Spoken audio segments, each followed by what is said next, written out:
3, 2, 1, go. All right, here we got the December Rapid Swiss Open, first USCF rated tournament held by the Seattle Chess School. I'm National Master Matt Fleury. Here we're going to look at, in 1 minute and 37 seconds, we're going to go over some games that are played in real time. The main players that we're going to cover here, we're going to cover Pool Cool Pro. We're going to cover Timberlake. We will also look at other people's games, but these are the main players here. Arctic Whale. I'll even throw in iPeople there. Why not? Kings in the Corner, Jude BC, and Yellowween, and Rocco here. So those are the main players. The other players, the only reason why I won't concentrate heavily on those games is I just simply don't know them. But as soon, as the tournament goes on, we'll try to take a look at as many games as possible. But those are the main players we'll look at. So I guess we'll start off with the two highest rated, Pool Cool and Timberlake, and we'll try to watch those games simultaneously. In fact, I'm kind of curious how many games we'll get to watch simultaneously. Normally the answer is 2, but sometimes in these tournaments we'll get to see more games at the same time. So we'll check to see how this works out. So the time control here is 15:10, 5-round tournament, USCF online quick rated, hosted by the Seattle Chess School. Any other look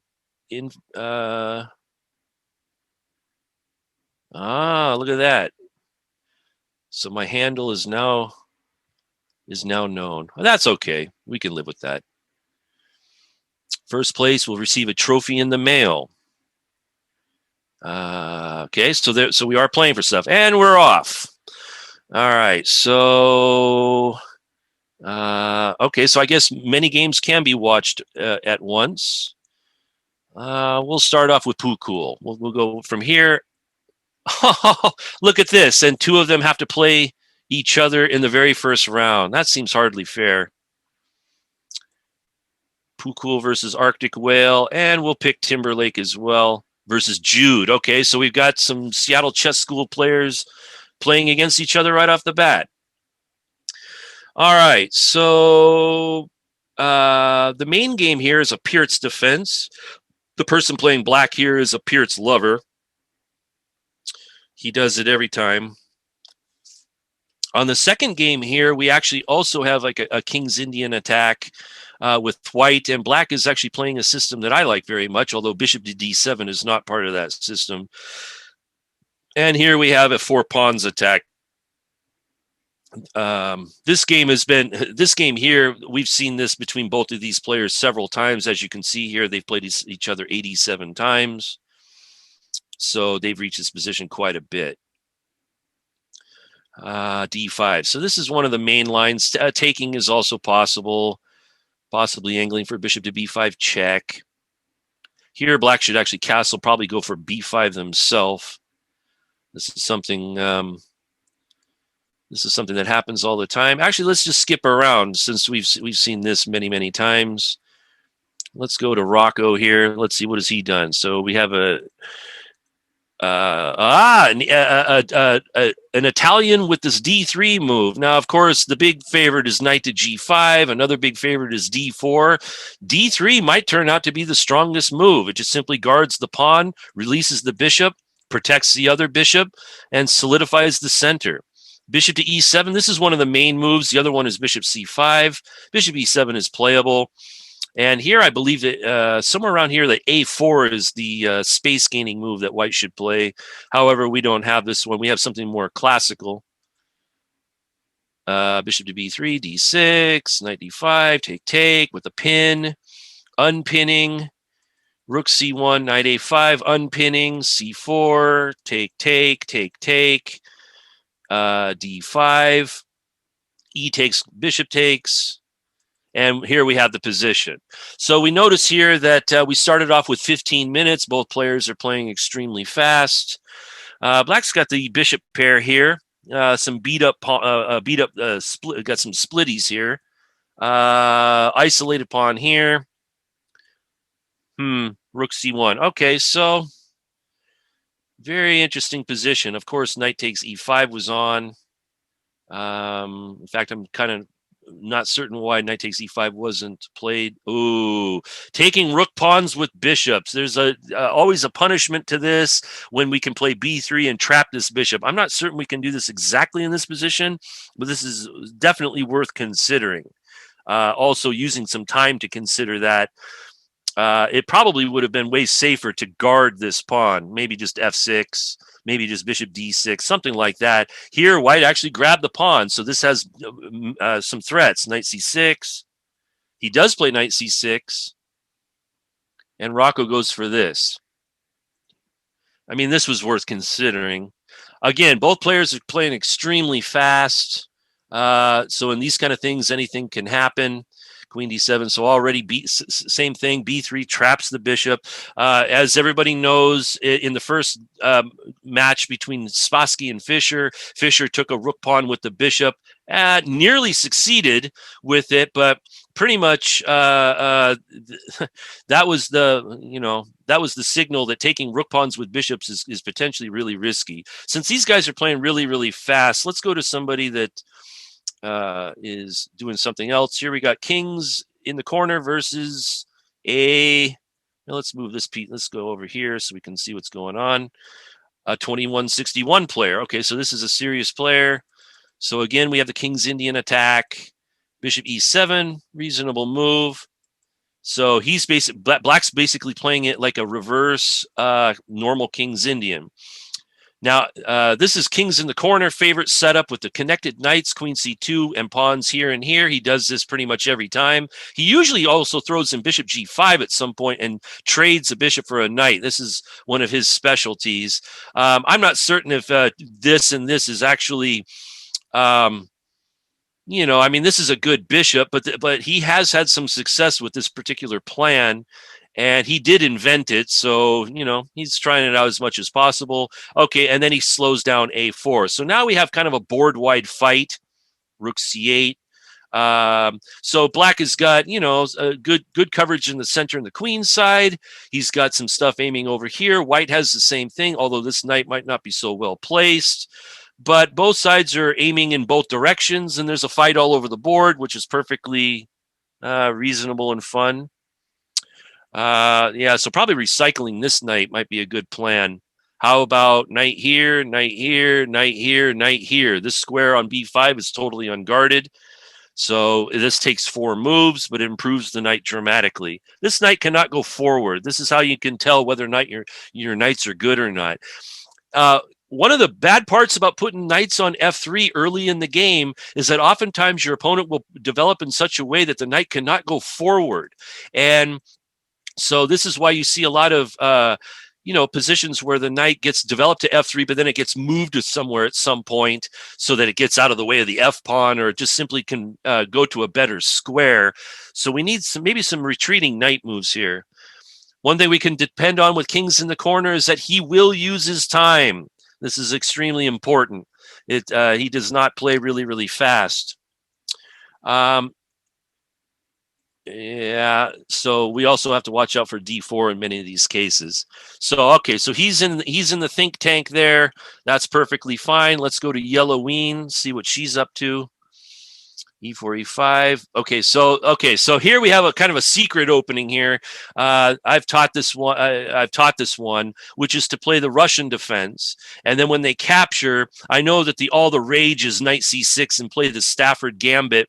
But this one also has some potential. You need to play it correctly. Queen e2 is met by queen to e7. It's the only good move. Most chess coaches teach queen to e2 here. Let's flip. No, let's flip the board around, but go back. Here. Most chess coaches teach queen to e2, and then when you defend the knight in some way by retreating it, you have this knight c6 check, which wins the queen. All very well and good, but if Black just simply plays queen to e7, it is just merely a pawn sacrifice that actually leads to some active play. Now here, White doesn't even bother with all this and just plays d4 right away. And knight f6, which is not necessary. Of course, we can go back to d6. We can play d5. Knight f6 is not really a move that you have to play. And now we're going for a King's Indian, but the file is open. Key thing in E4, E5 games, if the E file gets open, whoever castles first has a small advantage. Here, Yellowween plays this, and this already looks bad. Knight G5 is jumping on the bishop. White goes for C4, so he's aiming for D5, but now, luckily, we get castles right at the last moment. But I would still say that this is a good space advantage for White. Black finds a good move, trying to occupy C5. Knight and Bishop C2, good move. Guarding all these squares and threatening B4, although that would make this bishop really good. So it comes with some cost. Queen C8, weird move. Usually this type of thing is good when there's a bishop to attack, but this is a little bit different. Knight to D4, Bishop G4. Can I have your queen, please? And now good to go gives it a think here. F3. So now what to do with the bishop? Typical Yellowween style move. Turn around, go back down, back the way you came. We in the Seattle Chess School, we call this the "I'm kidding" attack, where you move, you go forward, you make a move, and then they kick you, and then you immediately go back, giving the opponent 2 free moves. Big Seattle Chess School favorite. Everybody likes doing this for some strange reason. I guess they get a lot of fireworks out of making an initial attack, but then have to meekly run away. But they don't mind this. Somehow the 2 extra moves don't really mind. So now White's got a nice little pawn storm, but now this bishop is good. So maybe Black can make something use of that. I would definitely say that White has at least a small advantage here. Their pieces are much more coordinated, and we have a lot of space with all of this. So, okay. And Yellowween also likes using her time, so that's really excellent. Let's go to iPeople here. Let's see what he's up to. E6. Now, this is not an iPeople defense. iPeople is always a G6 guy. Evidently he forgot this, but he remembered it on the next move. But this is not, combined with this is not a good combination, unfortunately. Just to give a basic example, why? If you play E6 and G6, this bishop now needs to guard 2 separate diagonals. I mean, most of the time the bishop comes here, but now this diagonal will need some monitoring, and all these dark squares need monitoring, which is why, generally speaking, if you play E6, you should not play G6. And if you play G6, then you should not play E6 to give the bishop too many jobs. So here he goes for his normal. No, this is totally new. He never plays this. And already I think White has almost got a decisive advantage here. Oh, no, no, no, no, no, no, no, no, no. You can't take that.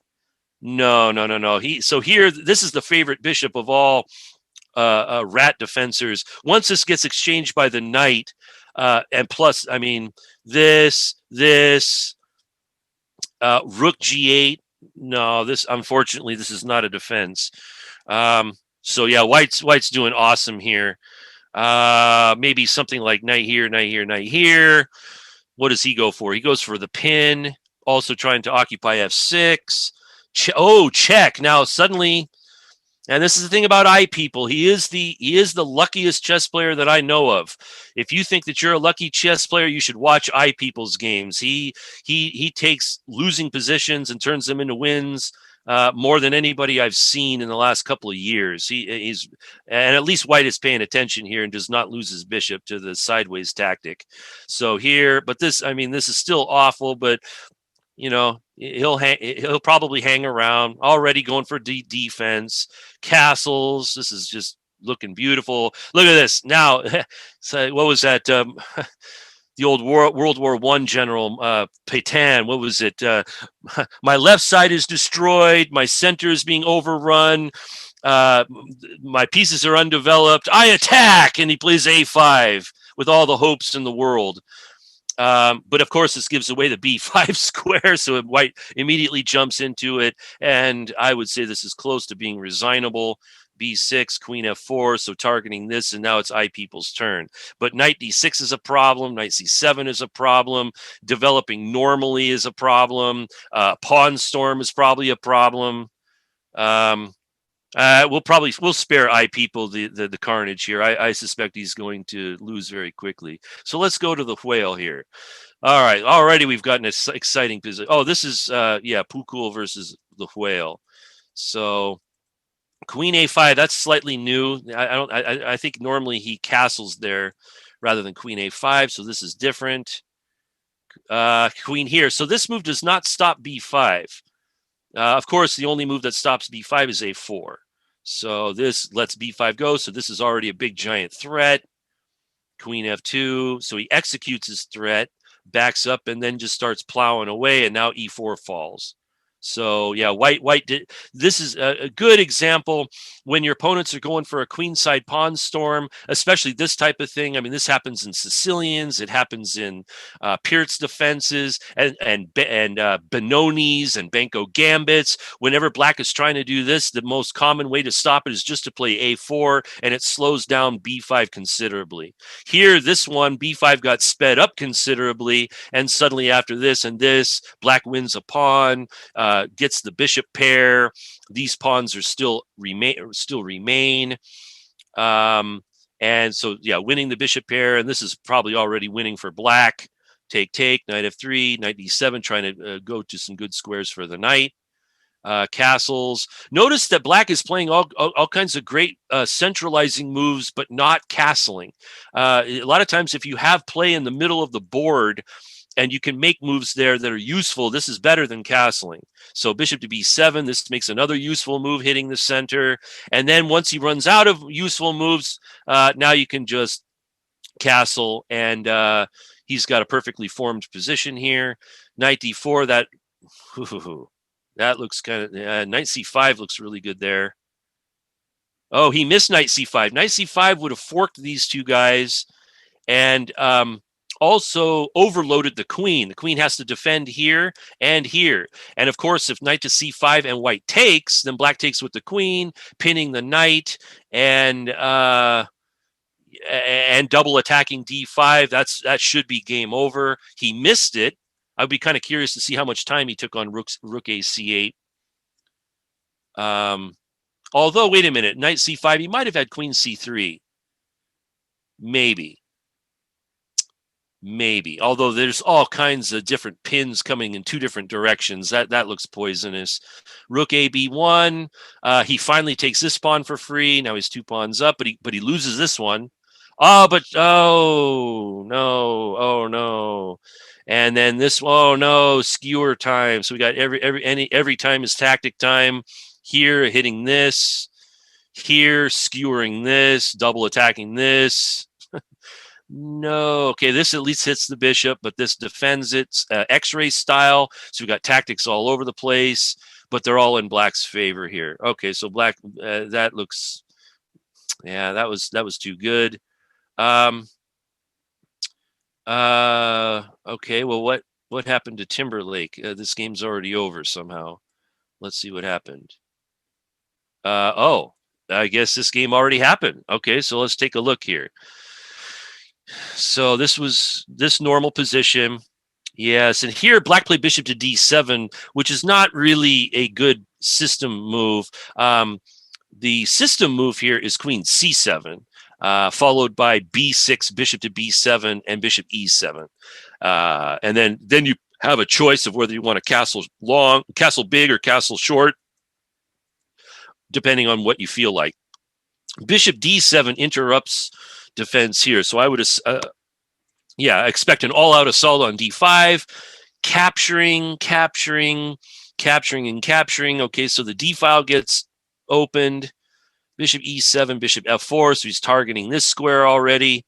Castle c3, keeping out the knight. Good defensive move, spraying bug spray here and here. f6, bishop e3, bishop e8. Good strategic move if you're trying to get your bishop out here and here. So off go the queens, off go a rook. Here, yeah, I mean, like here, I mean, wasn't this kind of the point? Maybe this was kind of the point. At least pin him. Let's do something. This is just more protecting this. King f1. he offers a trade, so we're rapidly going into an end game. Oh, and then rook on the 7th rank, straight out of Nimzovich, man. Look at this. Anything that hasn't moved, anything that isn't defended is going to get attacked here. Now both bishops are all stuck behind the lines, and here comes Pac-Man. There goes one. At least he seizes the file. But what does white do? He defends against the invasion. Extremely good. Very simple. We don't have to take this pawn. We can do this at any one time. We don't want the rook to get in. So he tries to get his bishop in, but this is easily defended. Then he plays c4, which maybe he's trying to get this move in, but so here we can eat this pawn at will. Here he goes like this, going after this pawn. So we have a lot of problems here. Bishop to e8. This one attacks this pawn, so now everything is under attack. Of course, he didn't take right away because of bishop b5, so that was a nice little cheapo there. But he doesn't fall for it. And then this, of course, runs into this cheapo. And rook f7. Now, one thing here I would mention is that when you have a pin on something on a king and it's your turn, you don't always have to take. This relieves the pin. Now here I notice that if bishop takes, then we could play rook to e8 and win another bishop. So maybe here it's a good idea to take right away. But if it is pinned, it is rather helpless. So we could actually take a pawn and then pick this up later. Actually, another move we could play here is rook to c8 first. We don't even have to take the rook. And then when they come over, we have bishop c5 check, which might be unpleasant. So we have a number of options here. Take, and then, of course, here rook c8 is winning another piece. Oh, but he doesn't find it. He finds the wins of a pawn, but not the win of not the forces of resignation. Actually, that's one thing I'll say about moves like bishop takes a7. If you make moves like this against your opponent, the likelihood is that they're never going to resign. If you're not going to find the quickest win and the quickest destruction, then there's no reason for your opponent to give up. So making moves like rook c8 will probably eventually start forcing your opponents to give up the game rather than playing it out. So this one here, black just plays this, and now all of a sudden he has some hope. I mean, this is not good for black, but if you're not finding the knockout blow, you might as well play it out. This one wins another pawn if he wants, but he decides to play go pawn go. Here they come. Bishop d8, can I have your rook? He says no, can I have your bishop? And that wins the bishop. So he just walked into a pin. Ouch. And now this should force resigns, but here he doesn't resign. White just marches up the board. He gives away a pawn, but now here comes the king. Go, king, go. Give me the pawn. And the rest of this should be pretty easy. Now he's got a queen-making factory. Here they come. Queen, queen. Make another queen with check. And now he can win in any way that he wishes. And he chose the simple log roll. Okay, so good starting game with Timberlake. Let's see. Rocco's game is already over. Let's see what happened here. So this was, so this was the Italian game with bishop e7. Fairly level position up to some point. Then we took here, which I thought was a little dangerous. And also he gave away his first move, which I'm not too big of a fan of giving away my first move if I can help it. Queen d7, b3, and the bishop is trapped. So can we get him out? He tries. Queen c2, and then discovers that he cannot. Take, and now white wins a piece. He gets a passed pawn out of the deal, though, but it's blockaded. Good move. Queen f5. d4. Now he finally gets the idea of attacking h2. He could have done that in one move a couple of moves ago. But anyway, he finally comes around to this idea. Queen g6. What does this threaten? Nothing, actually. So white gets a free move here. So he goes like this. So now here's the tactical point is that, hey, free bishop. Hey, queen. So don't take the bishop, please. Here I note the times. White is used a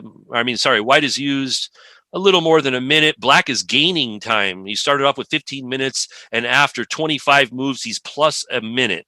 So I would say that means that we need to start using our time a little bit more. And then this. Okay, so for all the kids that are watching, whenever you're down in material, and that includes one pawn, if you're down one pawn, what the key strategy is to not trade pieces. You don't want to trade because you want to use the material you have left to try a counterattack. This move here immediately allows white to trade queens. You cannot do this. In fact, if I were playing white, I would have traded there and then traded here and just win the end game. He's got an extra knight. This should be no problem. So yeah, this is definitely this when you're down, because here black's down an entire piece. So you definitely don't want to trade queens when you're down a piece. So white played here. So I think this is a little bit sloppy. Not trading queens. Queen d7, take. So he trades that piece off. That's good. Rook c3, rook e8, rook g3. So he's already targeting the king. f4, f5. Again, black is using no time at all on any of these moves. Rook a3, rook e8. Again, threatening nothing. So he finally gets rid of the passed pawn, and now black is just winning here. I'm sorry, black is just losing here, rather. White's got the extra piece and no problems. So at least he made a one tactic, which is a fork like this. But of course, we can get out of forks with checks. And now suddenly rook b7 or rook b8 is going to be a huge problem. And there it is. And this should force resigns, take here. And after king f2, black resigned.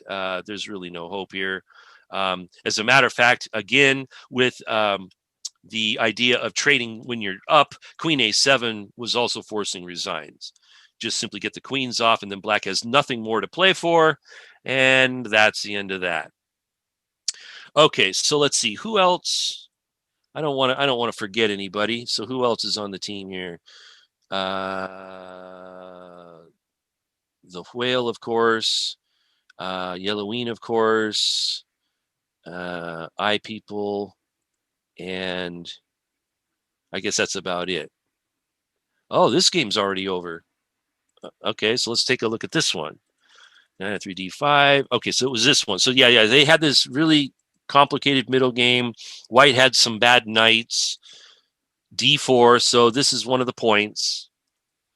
Bishop c1, knight b4, knight b4. Taking advantage of the b3 knight. Very important tactic here by Chess Pilot 01.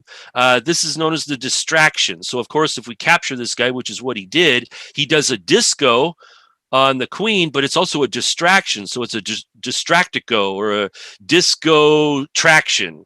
So it's two tactics in one. We got a distraction and a disco, and the point is that the knight cannot be held. And once that happens, then black's pieces are going to be really good. Now, the only thing is at the end of it, e5 might hang. So this might be important later on. But yeah, this kind of shows what happens when you have a bad knight and your opponent suddenly opens the position. It might take advantage of badly placed pieces. It's not good enough to just develop your pieces. You actually have to put them on good squares to avoid stuff like this. So here, this hits the rook, so we don't have time for this. Rook d2, but now we have time for this if they're not paying attention. But of course, he doubles on an open file. Why not? This bishop is lord here. I mean, this is hanging. He can always go back. This is defending here. Black's got a model of coordination here. White tries to open up the game. But after take and take, I mean, maybe we could take this rook pawn with the bishop and back up. He decides to jump in. What's this threatening? Maybe here and here.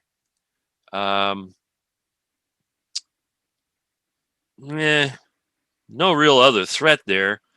So he kicks him, and then he dives in anyway. I get it. He's doing another distraction. He's trying to distract the rook away so that he can take c1 with check. That's the point. He's not going for the pin. He's going for this. So here's a case where the bishop doesn't get developed, and it's actually going to get captured on its home square. So this is why we always recommend to all the kids to develop your army. get your pieces out, because if they start getting captured on their home square, then something is horribly wrong.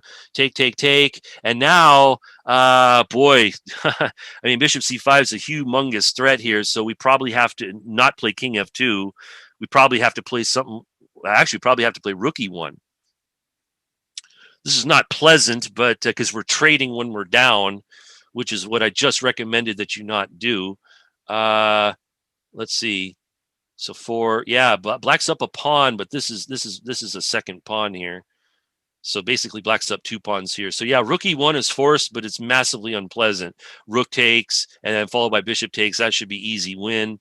Here he goes like this, which runs right into this. So black is really sharp here. Black's playing really good moves. So, okay, we finally get the donut on e5. Wonderful. However, this is hanging. Now, like I said just 5 seconds ago, or maybe 5 minutes ago, when you have something that's pinned to the king, you don't necessarily have to take right away. Because it's pinned. So this means you basically get a free move. So like, for example, I mean, how about the move like f5? Potentially threatening a disco here might be worth a thought. I also see a kind of a cute move where you can play rook to g1, threatening rook takes bishop, followed by bishop and with another distraction. And of course, if white grabs the rook, then you can take this rook with check and then take the other rook on the next move. So black has some options here. He doesn't necessarily, now according to this, he didn't think for very long and just took the rook, which this is probably still winning anyway, but still you can do more damage by keeping the pins. So b6 gets lost, and now black's got a majority, 2-1. Kings just took. Well, okay, I mean, that's protected, so you can't take. But he did anyway, so fine. Take. And this is just an extra rook for black here. So let's see how this finished off. Trying to trade. Person after my own heart. If you're up material, trade. Get those pieces off. Don't give him any chances at all. Don't give him any hope. Don't give him anything to think about. Rook b8 going after the pawn. King c1 going after this. So, okay, white's got rolling pawns in the center, but he immediately goes after it, and this is mate. So pretty smooth game on black's part there. Knows how to play. I guess the iPeople game is over. iPeople game was over very right out of the opening, but let's see how it was finished. Unless, of course, he got lucky once again. No, he didn't get lucky this time, but I wouldn't have been surprised. Okay, so let's So all these moves. We saw all this. Yeah, a5, get him. Yeah, and then knight b5. Whoops. F5. Okay, so this is where we left it. The threat was queen to f6. According to this, after f5, this is mate in 3. Wow. Okay, let's turn this off for a sec. Let's see if we can find mate in 3 here. So let's see, knight d6 check, guards this, and here. So we'd forced to go here. Oh, then queen h6 check, followed by rook to g7, followed by this is simple mate. White played here. And again, if you don't find the right ways, nobody ever resigns. So they find this, which also looks equal. I mean, knight d6 is mate directly, but black must have some sort of defense. I guess that's one of them. Guarding all this, check. Oh, but then look at this. This is like a dream position. People dream about playing chess like this. Here, opening up the file, threatening. Oh man. Oh, let's keep hoping. Let's hope. Check here. Let's see. What's this? Check here. We could take on e7. We could take d4. He takes e7. Then he takes d4. And that move, that's kind of funny. What's this? So just trying to prepare this. So here we go. Hope springs eternal. Even though we've played 20 bad moves in a row, we're going to go for mate. But of course, he blocks it. We at least can pick up a horsey, which he did. But then this is why we centralize our rooks and castle our kings, boys and girls. Because if you have something like this, it leads to this, which is mate in 1. Rook G here, this is mate, and if here, then this is mate. So All right, so that was all set up. Yeah, this whole thing set that entire attack up. So I would recommend never doing that. And besides that, I people is a G6 man. I don't know why he threw an E6. I guess I people also plays the Nimzo. I forgot about that. Here, and he likes this defense.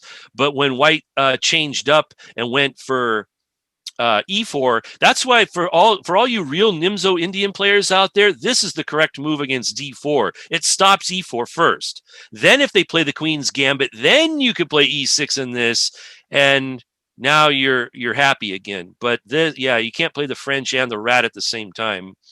All right, so Yelloween is still living, although not pleasantly. We're down a queen here. Let's see. Oh, so this was the Petrov game, a very risky Petrov. White had the space advantage. We played the I'm kidding attack. B6 gives all kinds of outposts for White here and already jumping into them. Take here. Now we've got this really bad knight on A6. Oh, and the rook is again straight out of Nimzovich. Notice these good players here putting rooks on the 7th rank. Oh, tactic time. Oh, walking right into a fork and a pin. So a pork or a fin or whatever you want to call it. Queen to A8. We could pick up a rook, which they do.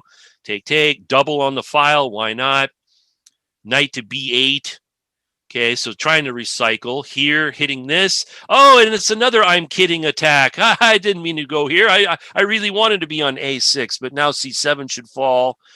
I mean, you could even consider playing B5 and letting this knight live here just to win another pawn.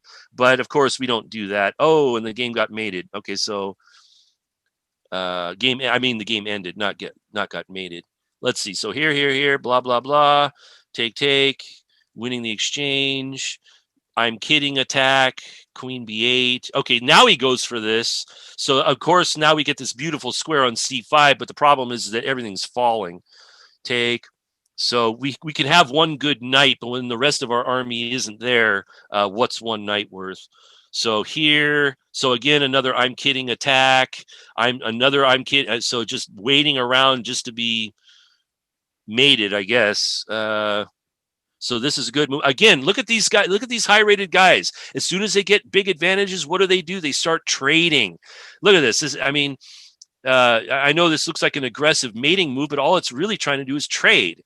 I mean, they're totally winning. This hangs the queen. This hangs the rook. Hangs the king. Okay, so now this is just totally over. And how did this finish off? And this is mate. Yeah. So extremely instructive play by non-Seattle chess school kids. They get an advantage, they trade.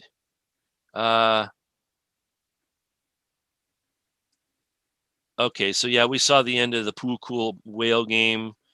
Did we miss anybody? I guess that was it for round one for our guys. So I guess we can watch two people that I don't know. Yeah, everything else we've checked out. Okay, so that's this game. So here's the game right here. So these two guys I don't know. Let's see what's going on. Let's go back to the beginning. Okay, so the Grand Prix attack. Good anti-Sicilian system if you know what you're doing. I kind of like ones with bishop to b5, but that's just a matter of taste. Good move. E6 blocking out. This, you guys remember, if you remember, the guy with the hand with the initials OK fell for bishop takes F7 a bunch of times, and then I eventually taught OK this E6 move to block out the bishop. His results did not improve, but at least he didn't lose to bishop takes F7 anymore. Black looks like they know what they're doing. Queen B6 is not quite correct though here. Just simply knight GE7, and if bishop to E3, then you can usually just dive in. Queen B6. Queen B6 is going for a cheapo, but this just blocks the cheapo. And here now all of a sudden they're in a pin. F5. So this is typical sacrifice. Take. So this sacrifices a pawn for chances, and then this is another typical Grand Prix move, which not only eyeballs this but eyeballs the H4 square, which is a good post for the queen.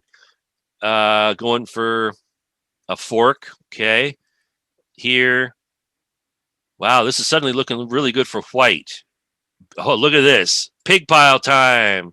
All right. We got a pin and a pig pile. Also, knight f6 might go into an outpost is really strong. This is already a good outpost, but it's about to get better. Black does have this cheapo, though. I don't know if that means anything. C4 check. I don't know. This attack on the king side's probably too strong. He tries to liquidate. Bishop f6. Good move. Here. That hangs the knight. We can take this. And he does. Okay, good. Check here. And again, he doesn't. Oh, but black has still got this cheapo.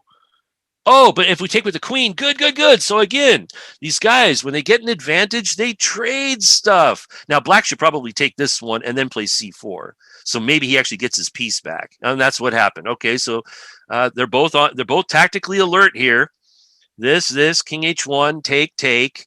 So what was the result of all this? White material is equal, but white has got this queen very nicely placed. This rook is beautiful. This rook is good. This knight might have a couple of good squares to go to. This pawn is weak. This pawn is undefended.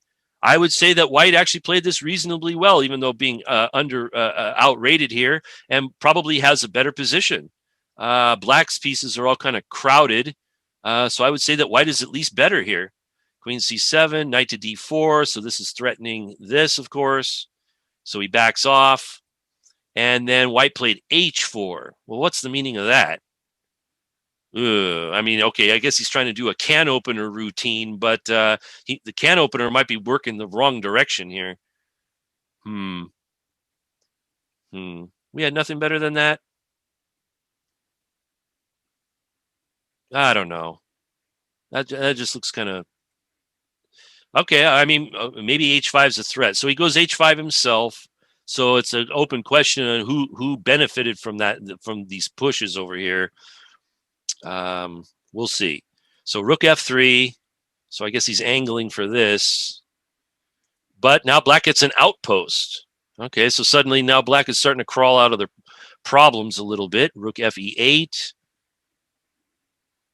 White resigns. So black actually came back here and won this one. Let's back up, back. Okay, so we were here when we last saw it. Okay, so here, this, pressure here, mustache the rook. Why not? And then he sacks the exchange. Okay, so yeah, no, this, I think this again, working with the principle of preponderance of force, white is attacking with 5, 14, 15 points worth of stuff. Black is defending with 15, 16, 19 and a half. So it's not likely that this is going to work if played correctly. So here, I guess white's angling for h6. Good move, defending and taking advantage of the fact that this is now undefended.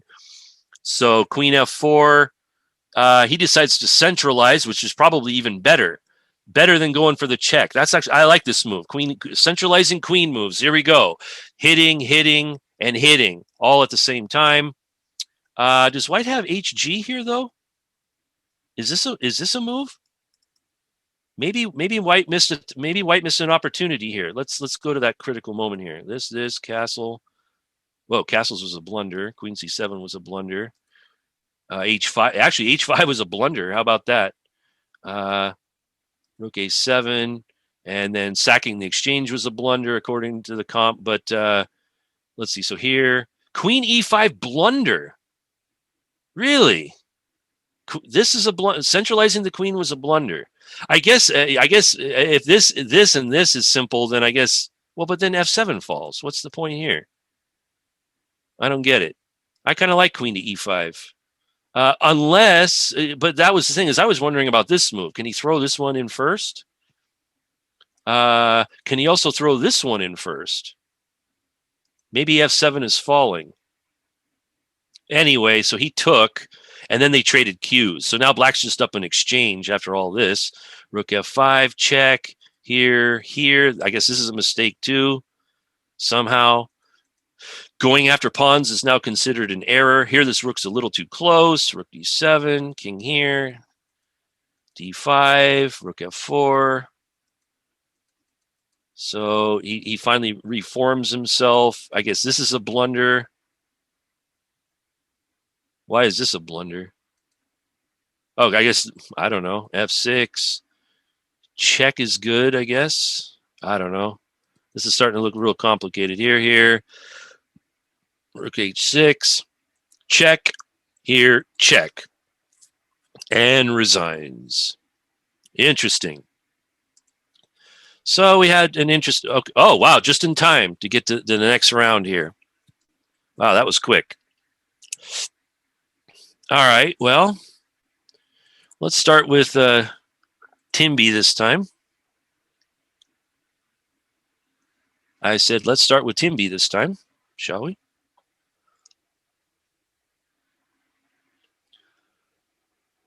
Okay, Sicilian Grand Prix attack again, but the old school version with the immediate f4. Timby knows what to do. d5, the tall gambit. Knight f6 is playable. Queen takes d5 is playable. Even e6, I think, is sort of playable, but yeah, this is much better. Knight f6. Good. Now here, e6 is excellent. Actually, sometimes white plays check first and then c4, and then e6 is still good there, but e6 is a good gambit. Yeah, excellent. So Timby remembers his homework here. This, and now the point is that black is going in for d4 very, very quickly. And so I guess Timby remembers this from all those years ago. I'm glad to see that. Very good.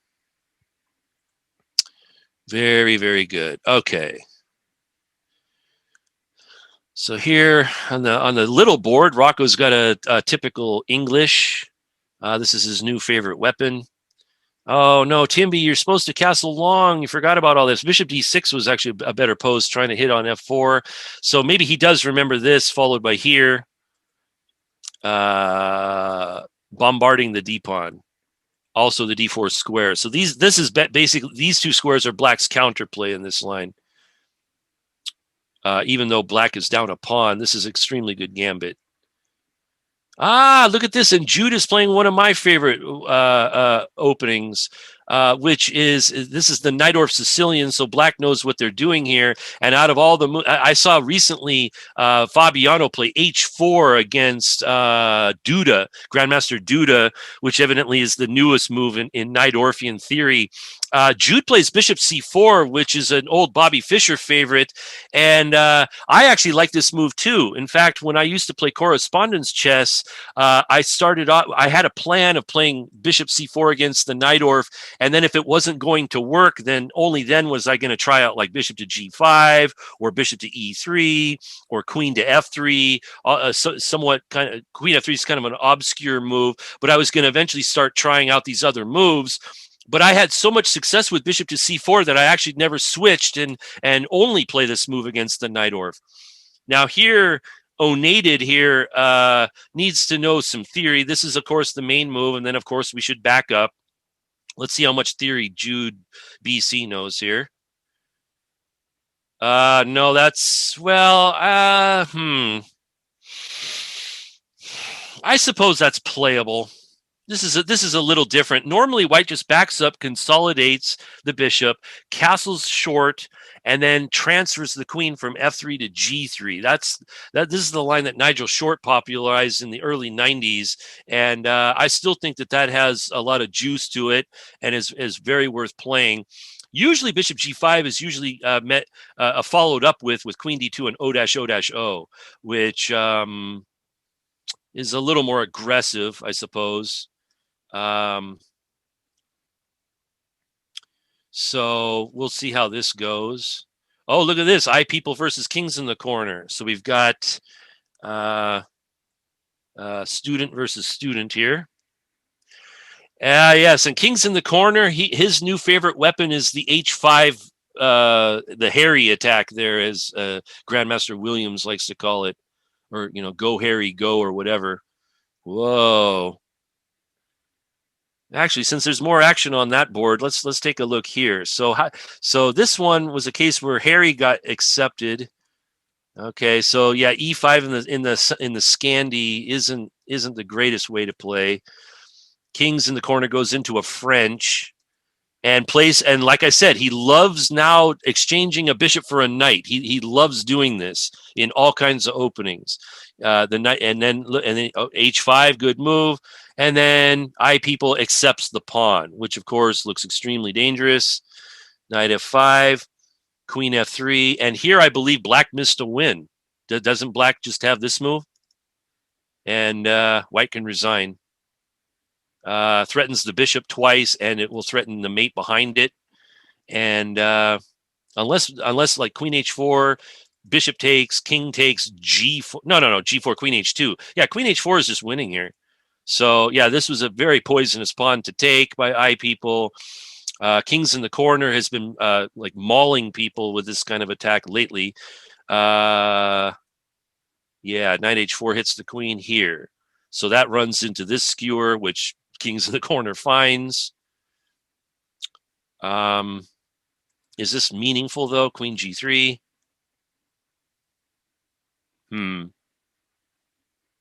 I don't know. It looks like that Black's got a few like flea biting tactics here, but I don't know if they have anything extra punchy here. And like taking this bishop might be bad because white will just take with the pawn, and suddenly this rook actually means something.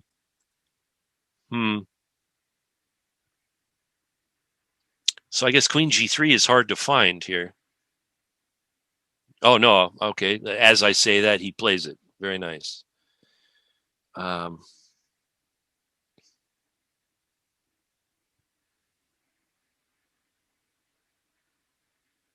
look at this. Rocco just got a disco.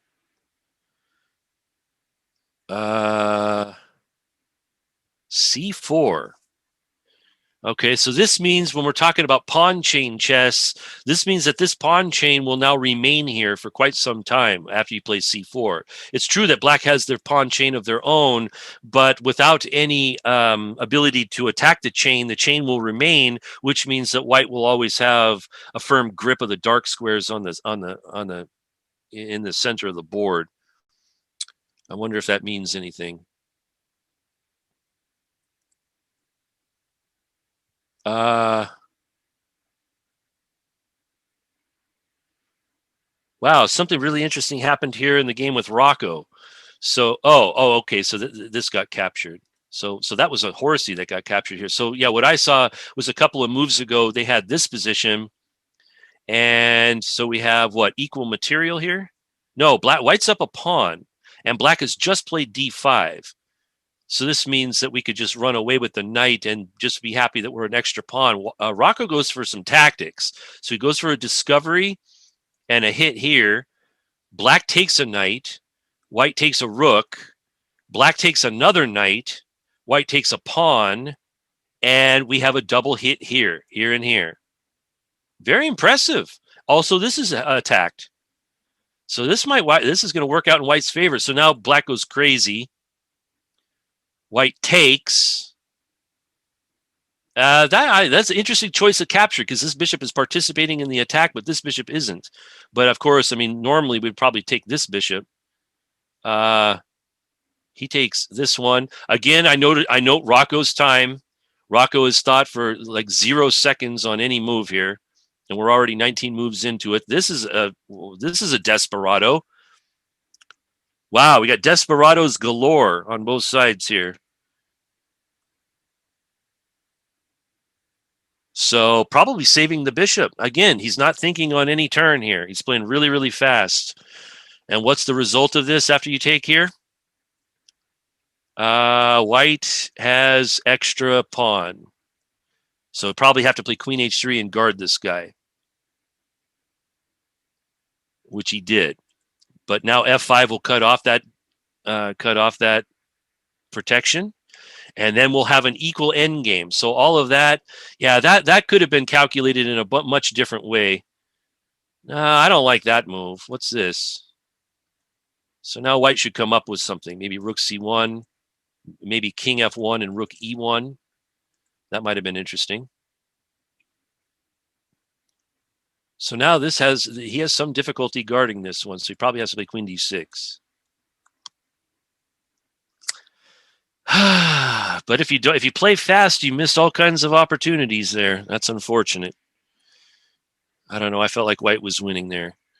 All right, let's see. Let's go with Yelloween here. Let's see what she's up to. Oh, and again, we have an open E file, and one king is on it, and the other one is not. Whoever is not on it has the advantage. So here, now castling this way looks fraught with danger. How did this opening come about? This England Gambit. Oh, the scourge of the England Gambit. Unfortunately, Yelloween knows what to do. In fact, this is the same line I taught to Sid Buzz, knight c3, just very simple. Now here the move I taught is e4. We go here and just play it like a Scotch opening. Here she took, but then the queen gets to live in the center of the board, which is not desirable. Here. Now already this queen is exerting influence. Knight f6, bishop g2, d5. Black now dominates the center. Black took. I don't know about that. Take here. Castle, c6, e4, queen d8. So white's now suddenly gets some pressure in the center. Takes, going after this pawn. Here, but then not going after the pawn. Instead setting up disco tactics. King f8, then going after the pawn and trading queens. Thank you. So now we'll have a same color bishop position, up a pawn, no pawn weaknesses. Black's position is full of weaknesses, and they are uncoordinated and undeveloped. So I would say the trade of queens is absolutely terrible here for black. Although, on the other hand, if you don't trade queens, then black's king might get mated. So this should be fairly decisive here for white. White has all the advantages. Look at this. Already has to play a move like this. We can go to the center. If bishop g4, then f3. No problem. Good. All good. Okay, so we'll come back to this one later on. So it looks like, okay, so this was the tall gambit from the Sicilian, T-A-L, not T-A-L-L. And we saw it from this position, castle. So he remembers this and targeting here. Knight c3, h6, keeping the knight off of g5, good move. b3, bishop f5, good move, targeting this. Knight e1. Oh, tactic time! And Timby found it. Very good. Winning Mr. Knight. Very excellent. And again, highlighting in this opening, the two main weaknesses for white are d3 and d4. Usually a knight is jumping into d4, but in this time it's a queen, and this wins a piece. Congratulations. Bishop d2. Go back to the center. Why not? Knight c2. Queen d6. Again, preparing this move. Knight e1. Starts to retreat. You probably didn't have to retreat there. I think he's trying to go for bishop f6, though. Okay, so knight e8 makes sense, I guess, if you're trying to do that. So he goes for the attack. He goes all the way back. f5. So he gets his dream move. And again, all of these pieces are targeting the weak square d4. This is outpost chess at its finest. Also, the king is now totally weak. So this is beautiful. Here comes the horsey. Here comes the bishop. Look at this. Now, oh man, this is absolutely strategically wonderful. Black is already threatening knight takes bishop and then queen takes pawn, which should be resignable. You can even trade here once. Well, I don't know. This is too many good moves here. You can also recycle the knight or put the knight on c7 and then bring the rook to the center. What else you could do anything you want here. So this is looking good for Timby.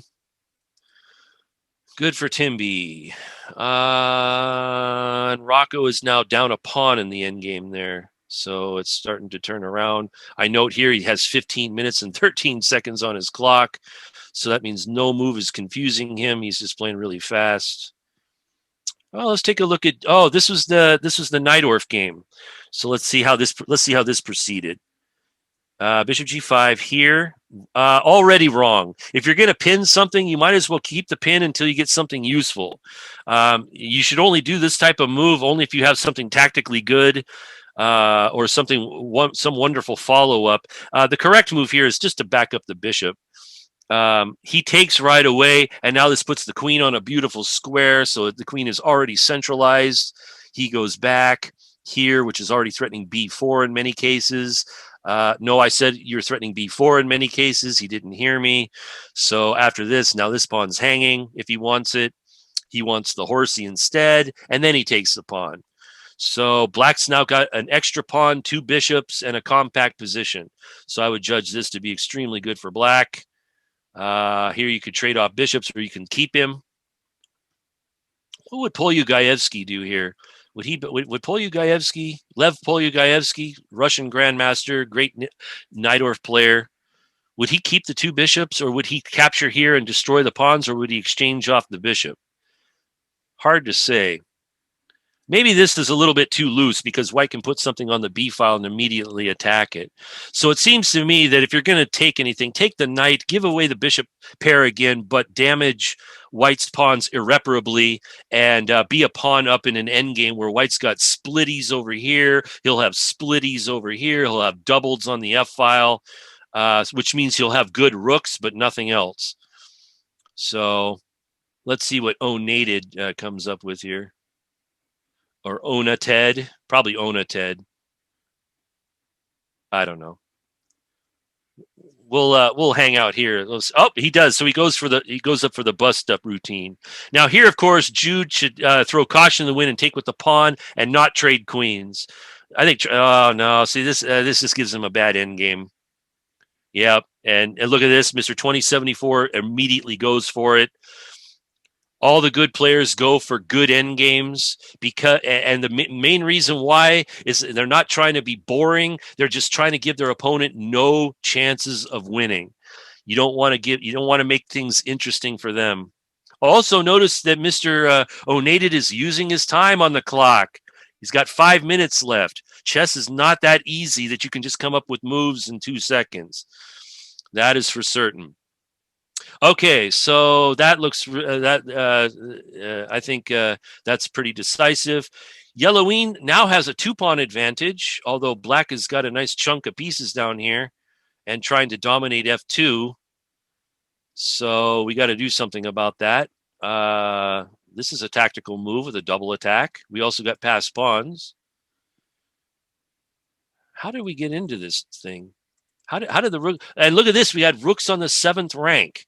So take here this. Now, by the way, for those of you, well, actually, I guess rook d2 doesn't work here. So what would be the way to prevent black from doubling on the 7th? My guess is how about this rook to here? And then if a rook goes to the 7th, we bring it back. That might be a little risky, but that might get at least 1 rook off of the 7th rank there. But okay, so she gets greedy and now doubles, defends here, and now giving it a think. So the threat is rook to d2 with a disco on the rook and a double attack on Freddy. So a good move is needed here.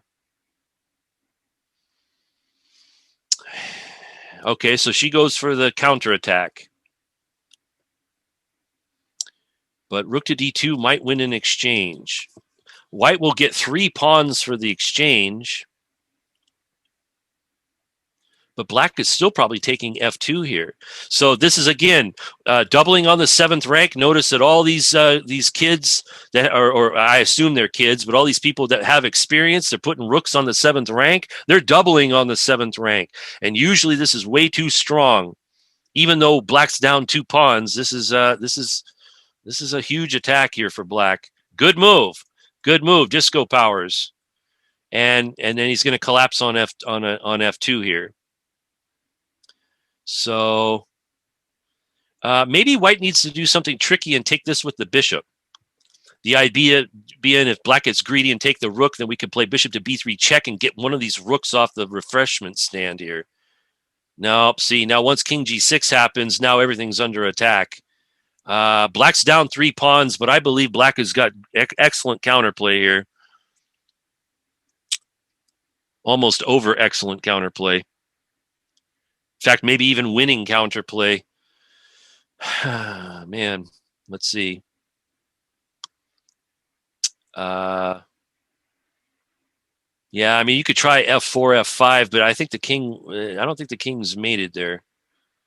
You can always hide out on h6, and that leads to nothing, unfortunately. One of these difficult realities of chess when you're 3 pawns up, but you're actually losing because your pieces are not well placed and your opponents are. Black's pieces are wonderfully placed. White's pieces are all uncoordinated here. And now 1 pawn's about to drop, and the 7th rank's about to drop too. Hey, Matt. Yes, sir. This is Steve. I just wanted to ask a question. I was kind of watching your commentary.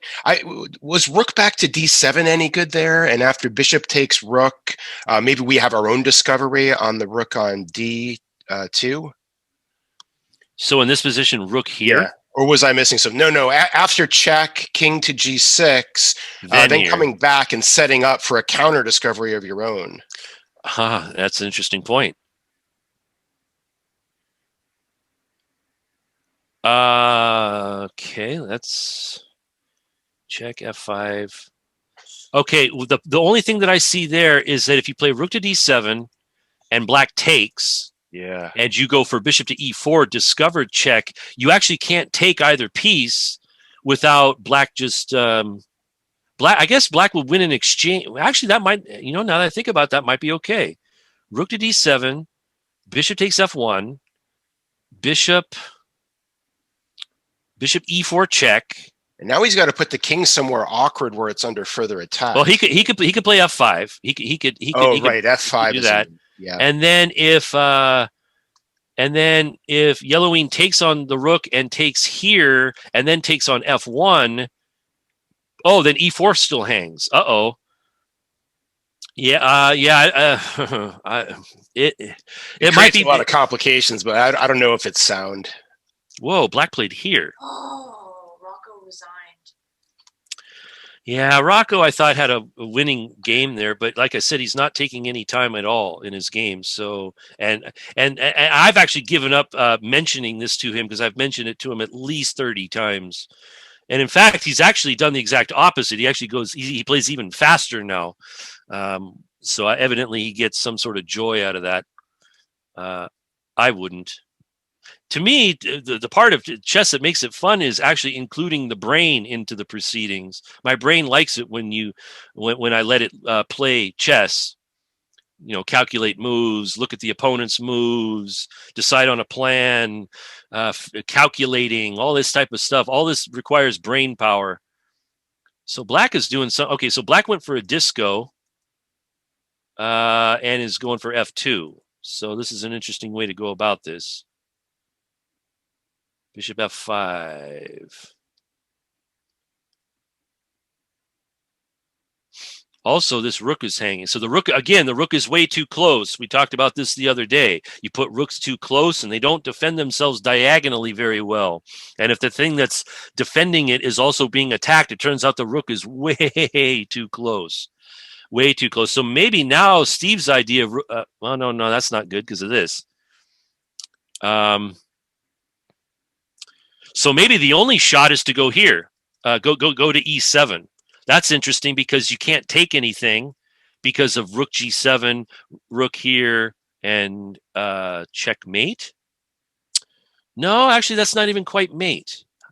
No, rook g7, king here, and you can't check because of the bishop. So now white's in trouble here, even though they're 3 pawns up. What an unfortunate reality. Something's going to drop here. So what? Maybe bishop to b3? Is that the only? Oh man, this is looking a bit squiffy here. Need something to do here. Okay, so let's take a look at this brilliant game. The luckiest man on earth is now getting an open A file. Kings in the corner got their pawn back that they sacrificed, but now white's rooks are really good. This rook is really good. So I mean, this is a threat. Will kings in the corner find rook to b8 or rook to a8? One of those moves. And then rook f2 probably. So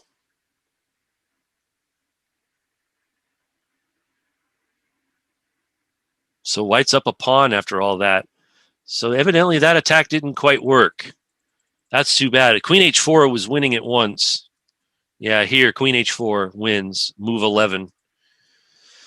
So then we have all this weird stuff. Give me the rook. Give me the queen. Here comes the second knight. Give me the queen. Give me the pawn. He's forced to go for this exchange. Gets one pawn back. Gets a second pawn back. Gets his rook to the 7th row. Okay, goes here. This. Here. Here. This may have been better if he had actually just traded rooks. This actually looks like a really good endgame for black if because this rook is suddenly really good now once you don't trade. Oh, he didn't find rook f2. So now this one might be a little dangerous. Check here. Oh, no. Don't go all the way back. Go here. Go like this. No. So give me the pawn. Rook h3. Oh, this looks dangerous now.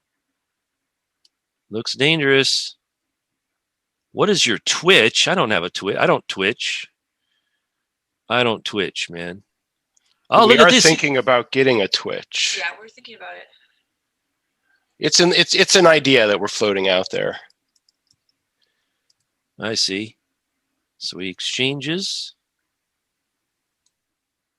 And kings is starting to play a little faster now.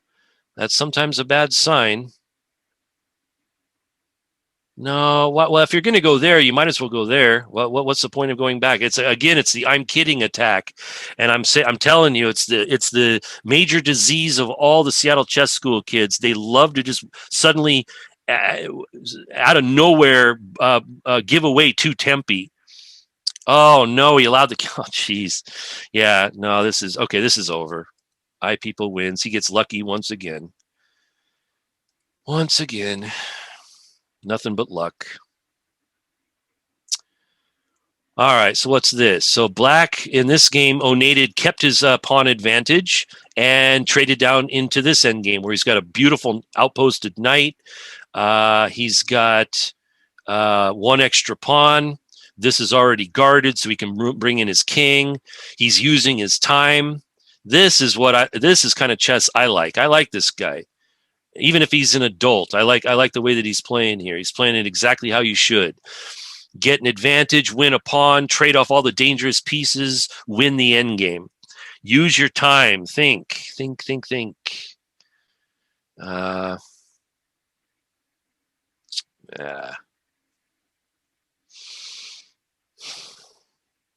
Oh, and Yellowween lost the bishop and is getting log roll checkmated. Beautiful. Unless she has a draw there. Wait a minute. Is rook h8 a draw? Oh, no. Okay, she's trying to win, but rook h8 might have been a draw. Oh, no. King g5, rook g7, bishop g6 wins. That's a bit sloppy. He could have won the h-pawn with tempo. He could have played check, king moves, and then win the h-pawn with tempo. He's now starting to play or he or she is starting to play really fast here. All right.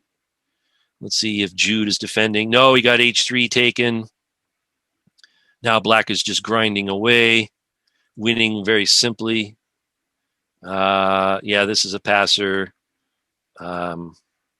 The king can like hop into c4. Okay, so that's easily winning for black. So we'll watch Yellowween play here, see if she can say. Oh, and she just got mated. Just right when we go to the game. Game is over. Rook e1 mate. Yeah.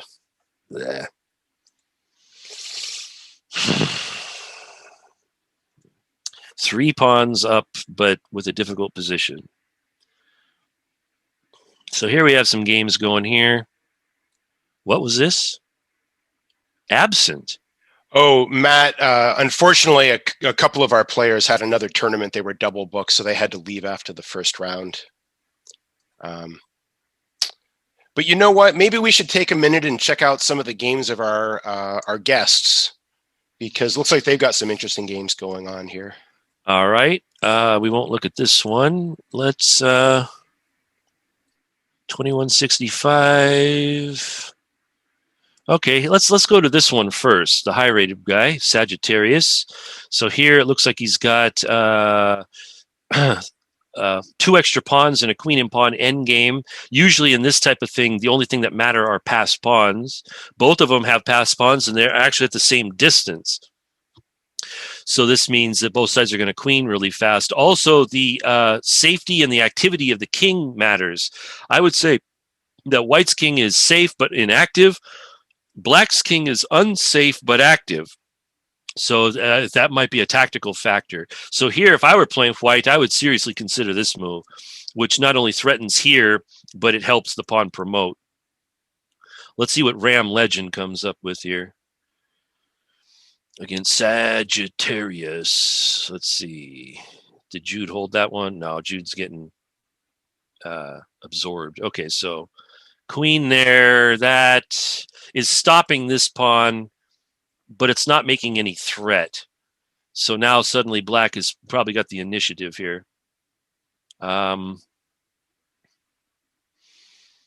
So let's see. Here, so what's this? This is protecting, preventing, guarding sideways. I don't know. I mean, if you're going to make a move like that, why not play here? Guarding, preventing, but also trying to force your pawn up the board. This is not forcing anything up the board. So this means white gets another free move here. Queen here, maybe. I probably don't want to lose Al. How about queen here then? Check. Okay, but that runs into e5. And this does not help support the pawns. So this is, yeah, no, this is suddenly not looking so good for white anymore.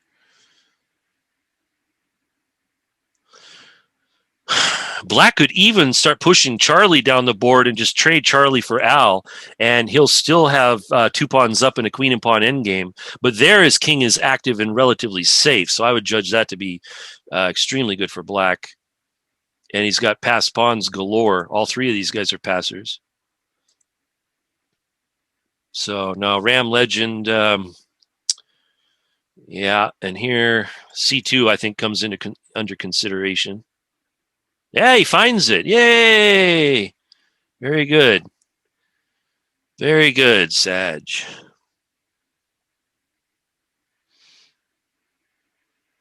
Okay. So now the rest of this game should be about black very carefully moving these passers down the board very carefully without allowing any perpetual checks. So you'll have to keep your king protected. Queen c7. So here, like king, probably king here is okay. King here might allow a back rank sort of attack. So probably this is safest.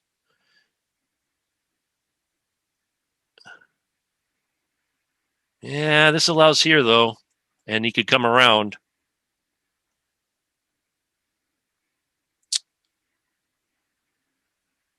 If king f7, queen d8, we had queen d3, centralizing the queen, protecting here, and preventing invasion. Nah, I don't know. What is that? Come on, man. This makes more threats. This is in my opinion, this is way better. Well, maybe I have this wrong. Let's see. So back here, back to c2.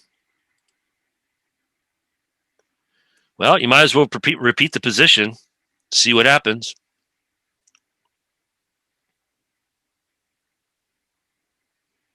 He doesn't repeat the position. Oh,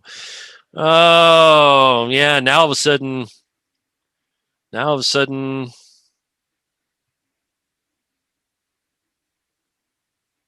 yeah, you got to repeat the position there. When you're 2 pawns down, kids, go for a draw. Don't try. You don't need to go for the win.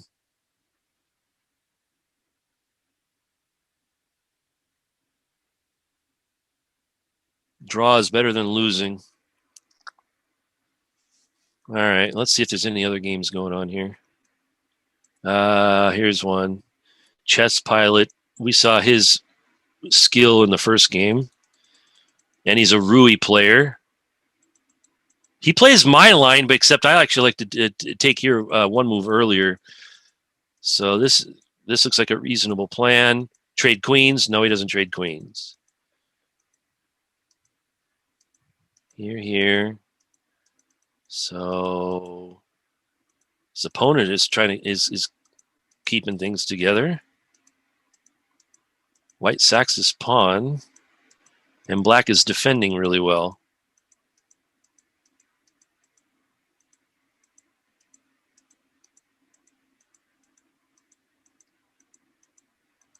Really well.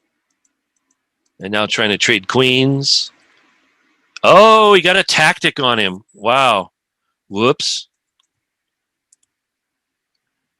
Oh, Santos here, I think, just blundered on the last move there. What was it? So yeah, there was a line. That was a line. D5 is not a good move. You need this guy.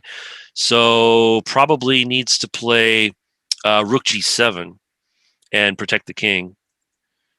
Here, this, and suddenly black might be losing here. This is giant. Okay. So trade once and here. That's resignable. Rook takes f8. Rook takes f8. Bishop takes e5. King to here. I mean, well, yeah, maybe you can survive that. Maybe. You could also. Oh wait, no, you could do this for. Well, no, you can't do that either. Actually, maybe you can. Bishop takes e5 check. Queen takes e5. Rook f7. And the idea is rook h7 checkmate. So you can't take the queen. And if you take the rook, then your queen is hanging with check. So yeah, white has something brilliant here. I think this is on. Bishop takes pawn. Queen takes bishop. Rook f7.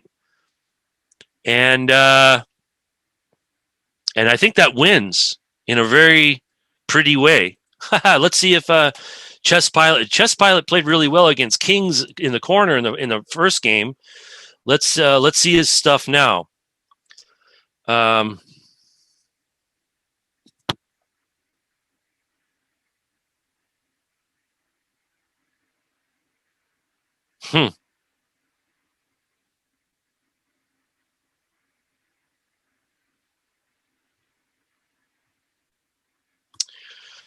All right, Chess Pilot, what do you got? Let's see.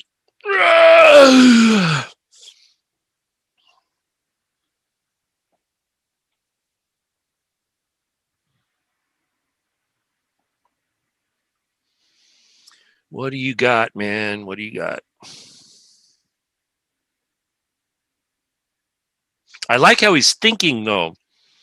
Oh, he found this one, but this only wins. This only gets your pawn back. Unless he's got this like weird like G7 check, distracting the king to G7 and then take this with check, and maybe he's got some sort of mating attack. But he missed it. He missed the chance for immortality there. Although I could be wrong. We'll check it after the game, but I'm pretty sure bishop takes e5 was a really funny, nice little Mikhail Tal type sacrifice. So he goes for this, getting his pawn back.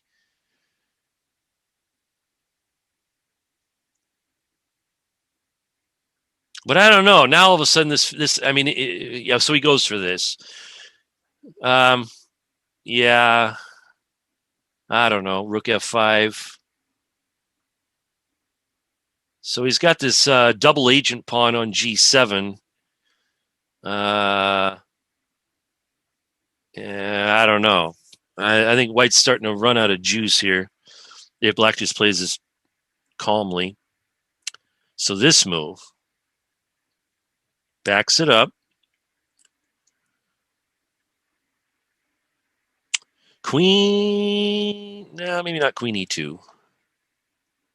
I don't know if you want to trade queens here. Oh, he does want to trade queens here. This pawn might be strong after queen takes and rook f1. And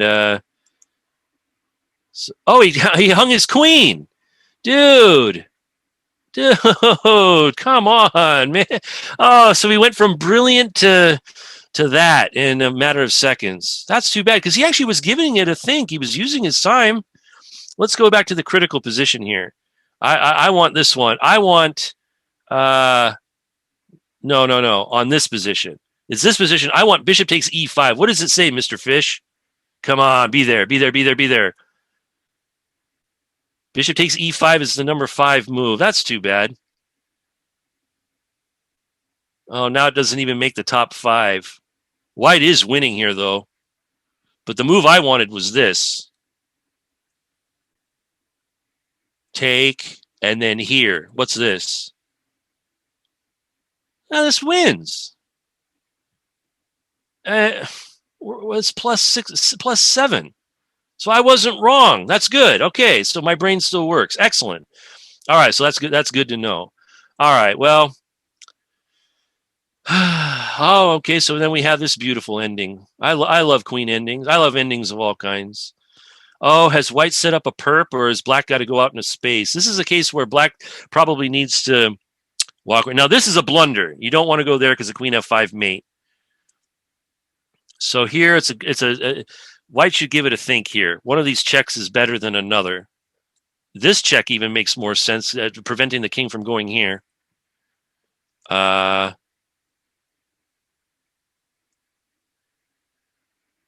Actually, this might have better chances of doing a perp than this move. Now he can try to like ooze his way to e3 or somewhere on the king's side and use these pieces as bridge building material here. So yeah, I don't like this move. Even though it does win the e pawn, it activates the king, so he can give this guy up. I'm sure white's going to try to take this pawn, but these pawns are going to march and they're going to protect the king simultaneously. So this is still really excellent for black. Good move by black. King c4. That's why I thought queen g8 was better. Prevent that move. This is good. No. Now you don't even get to win e7 here. And this is just a really good move. Very good plan. Everything's guarded. And he's just going to slowly go up the board. And this king can do nothing about it. How unfortunate. How unfortunate.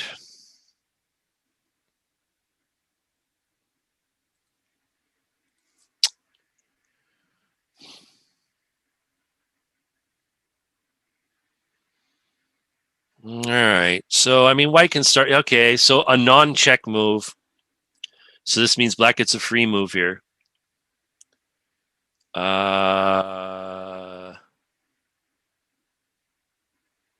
Queen here might be interesting. Pushing the pawn might be interesting. Queen here might be interesting, just dominating the position.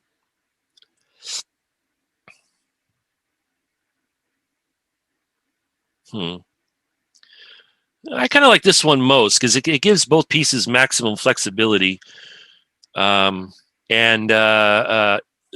what I mean by is the king and the queen now have maximum number of moves available to them. Like queen e3 is like much more blocky here, so I mean I don't like that. Hey, found it! Look at that. Me and Sag, we're on the same page here. Good job, Sagittarius. Very good endgame play. And here, of course, you can block with the queen. Good.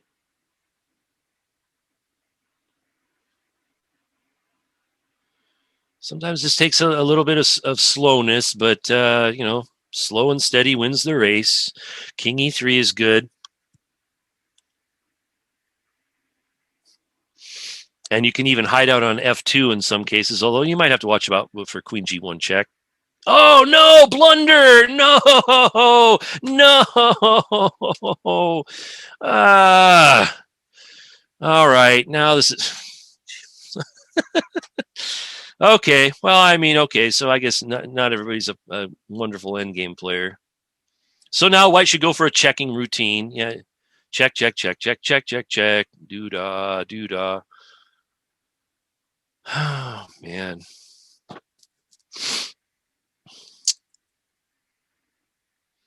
All right. So so here this is threatening check and check. So White has to oh, he's also threatening King G3 in some cases. So what's the correct move here?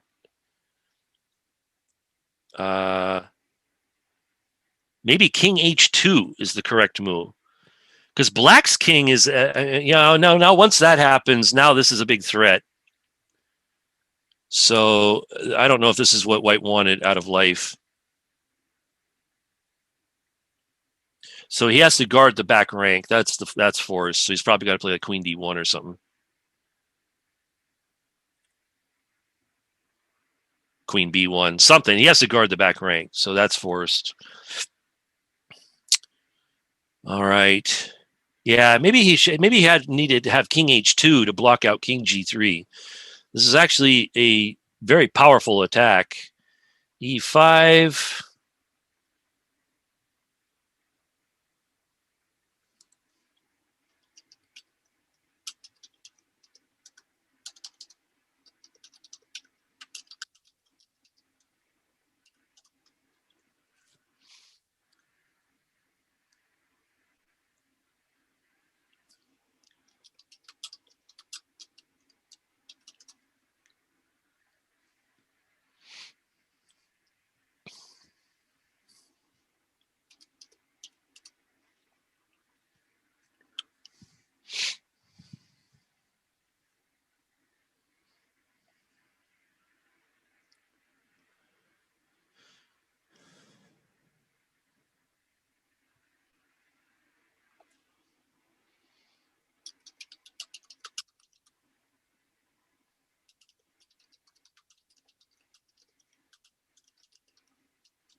No, wrong.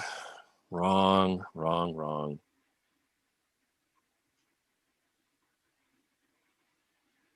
Okay, so Black wins this one. A good battle. Both sides had certain chances.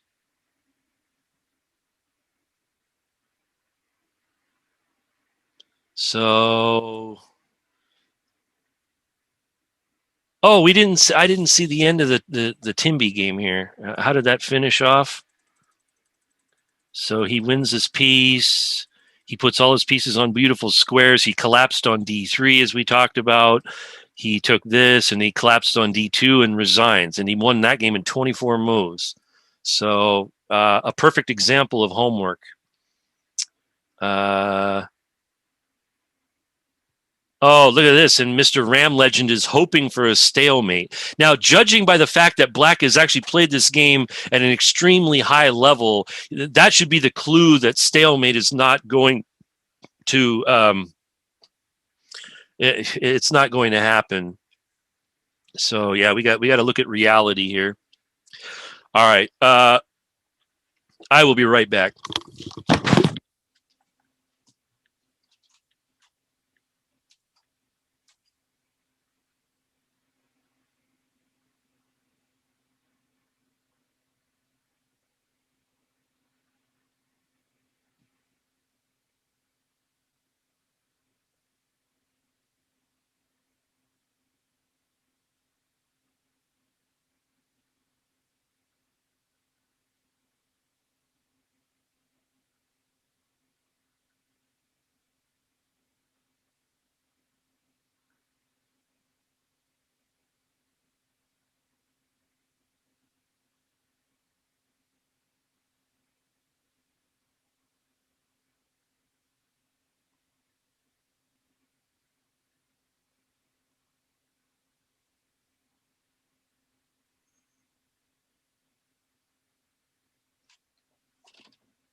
I want to check something.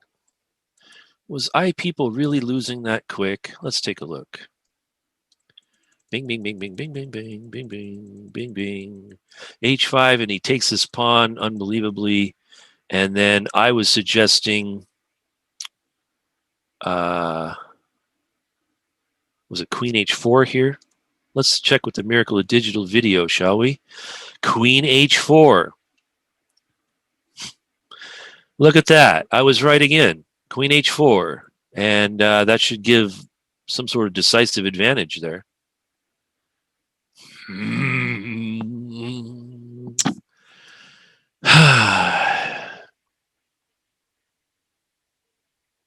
Yeah, because the point is that on a move like this, we're hitting this guy twice. That's the first point. So this means that they're forced to make a move like this, but this is not this is not desirable. Yeah, and then the point is that the bishop is also trapped. That was the secondary point. Now here I see that there's actually a third point here, and that is when we capture here and capture not the bishop but the pawn, we still have this massive attack down the H file, but in some cases we might even have a rook G8. Although maybe not rook G8. But the point is that one of these guys is falling. No, this is just, and black can always just hide out over here. So yeah, this is winning. Okay, so we got a minute left for round 3.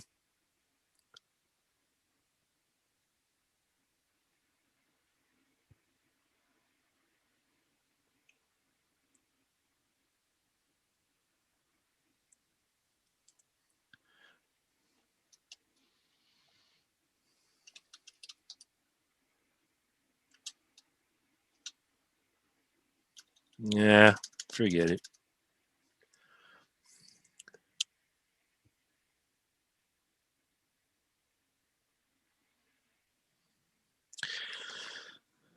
Quoting Danny Wrench. I'm sure that's wonderful. Make him feel good. Whatever. All right, so what's this round looking like? Looks like all the big boys are going to play each other, and big girls. I don't know who's a boy or a girl here, so, but all the high-rated players are playing each other this round, I would assume.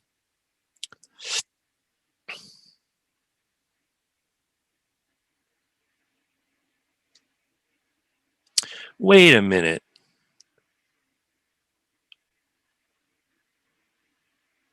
Oh, that's right. The guy hung his queen. That was right. Oh, here we go. Stafford Gambit already happening between the big players. That's marvelous. We'll see how much they know about that stuff. Kind of. Wow, man. Timberlake's been getting some really favorable pairings here. This is one of the things about the Stafford Gambit. I think this position is already losing for white. What is it? I think it's H5 followed by Queen D4. Yeah, I think you have to play. Okay, and then this followed by H5 is already winning for black. This is one of the points of this Petrov Gambit here. This here. So what happens in this line is that all the lines are opened up the wrong way for white, even though white has an extra pawn. Knight C3 is already, I think, a bit of a mistake. Here, and then, well, this wins the pawn, but I think H5 is even more devastating because Knight G4 is a really serious problem. This wins the pawn, but now all of a sudden, again, we've got the lineup going the wrong way. D3, and now white actually might be okay here. Rook E1 was also possible, but anyway, so that's that. So let's go to some Seattle Chess School kids here. Let's go with Timby first. So London system against the Chigorin defense with this, and I suspect that if black captures, white's going to capture back with the pawn and guard all the light squares and guard all the center squares. This is much better. Much better. Of course, Timby will not take here and give the H file. he will do something else. A3 maybe. I kind of like A3 there. A3 followed by C4. It's a reasonable plan. He did not go for this. He went for this. So again, he's offering the bishop trade with a pawn capture. No big deal there. All right, let's see some other action here. Oh, look at this. Kings in the corner versus Yelloween. So both sides are actually playing their favorite setup against each other. Yelloween is a little bit of a Londoner with the knight coming to C3 or C6. To show you what I mean here. So going back here, black likes the London system with the white pieces, and when given a chance to play it with black, will also play the London system and plays it with, and again, the favorite bishop here, C3, good move, this, and likes the London instead of with C6 or C5, which a lot of Londoners play. Yelloween plays it with knight C6. So this, I guess, is just a matter of taste. Castle. So both are castle, and then it's white to move. So both sides are basically playing their own favorite little setups here, and so we get to see which setup is makes more sense, or can be, something can be done with it. Let's see what happens here. Jude BC is playing Aditya. Oh, and this is a Coach Steve favorite here. Here we go. So our guy's actually defending against this attack, which is the Italian with D4. So the Scotch gambit. Takes is correct, and with castles. Okay, so here this is I think E5 is the Coach Steve way, but nevertheless, his castles is playable, and this leads to either two different exciting adventures. One is to play the move that Jude played, which is Bishop C5, leading to the Max Lang, or Langa, probably is how it's pronounced. Which actually features E5, which is the correct move, and here Black should play D5, leading directly into the Max Langa, but maybe that's slightly different. Anyway, the other move here, and this is the move that I play when I have the black pieces, which is just a take. Now here again, we have the open E file. This is a basic theme in a lot of these games. Knight takes, and then follow it up with D5. And this leads to a position that is roughly equal, but both sides have to know a bit of theory and where the pieces go. Which can be hard to play. Knight to G4, and then white plays a tactic. Check. Ooh, that's a good one. Take, check, here, take, which wins a pawn, and now black can't castle. So D6 hits the queen. Probably expect queen H5, G6, E6. Okay, so really putting the hammer home. Now, normally we would defend this position with O-O, but that's not legal. The king's already moved twice. So Jude is in a little bit of trouble here. Queen H5, G6, Queen H6 is an invasion tactic. What else could we do here? So, okay, so again, going for an attack, but grossly underdeveloped. We're down. Actually, we're not down a pawn, but we're down in the position here. We got no good pieces except for him. But this, after Queen H5, and we kick him. So probably G6 and Queen H6. Knight G4, maybe. Maybe black has got some good defense here. He's going to have to squirm here for a little while because this white's got the upper hand. Okay, so Queen H6, Knight G4. Knight G4, Queen backs up, and then the Knight backs up. And maybe we've accomplished nothing. Also, Queen E7 is probably a move. Just preventing this. Don't let him ooze his way into G7 here.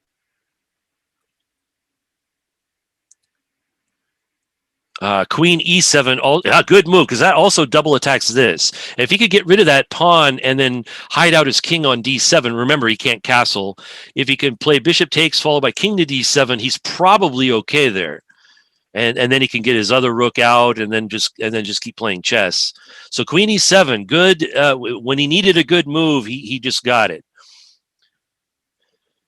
All right. So F4 allows discos, but maybe that's worth it for white because if he can open up the E or F file, that move, he wants to hold on to this. Okay. That's very greedy.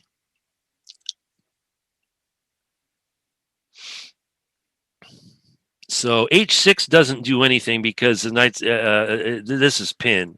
So H6 might be a waste of a move. So maybe we can use this move in a wiser way. Well, actually, on the other hand, there really isn't any other idea there. Maybe he could do something like, say, C6 and then wander his king slowly over to C7 and protect himself. That might be worth a go. All right, so Jude's under some pressure, but he's holding tough. He's holding tough. We'll come back to him. Let's go to I People, Mr. Luckman. Okay, so now he's playing somebody where luck isn't going to mean anything. So again, he's a G6 man, but he's playing all kinds of different defenses on every turn. Castle. So black is playing the old Steinitz defense, which usually is met by the immediate D4. Oh, the F5 stuff. I forgot. He's a King's Gambiteer. Likes this kind of thing with either color. I forgot about that. Yeah, this is, what is this? The Cordell Gambit. Usually that is after C3, F5. I guess the difference here is that because C3 hasn't been played, white has the ability to play knight C3, which is a useful developing move. Here, knight F6 opens the center. Why not? He's not developed. E4, D5, good move. Take, good move. FG2? No, you can't play FG2 there. No. How is that even good?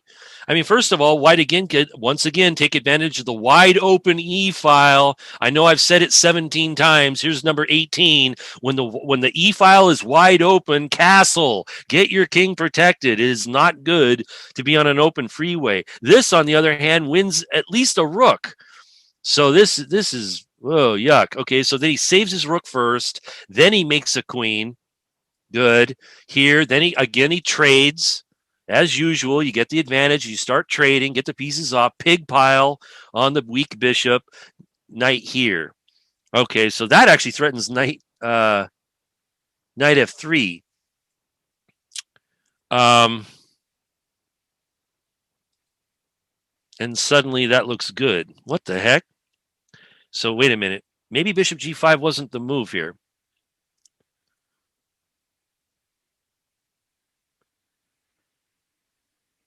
Maybe. Here. So he took, allowing knight F3. I don't know if I like that. Hopefully he's calculated something here. So knight F3, only move.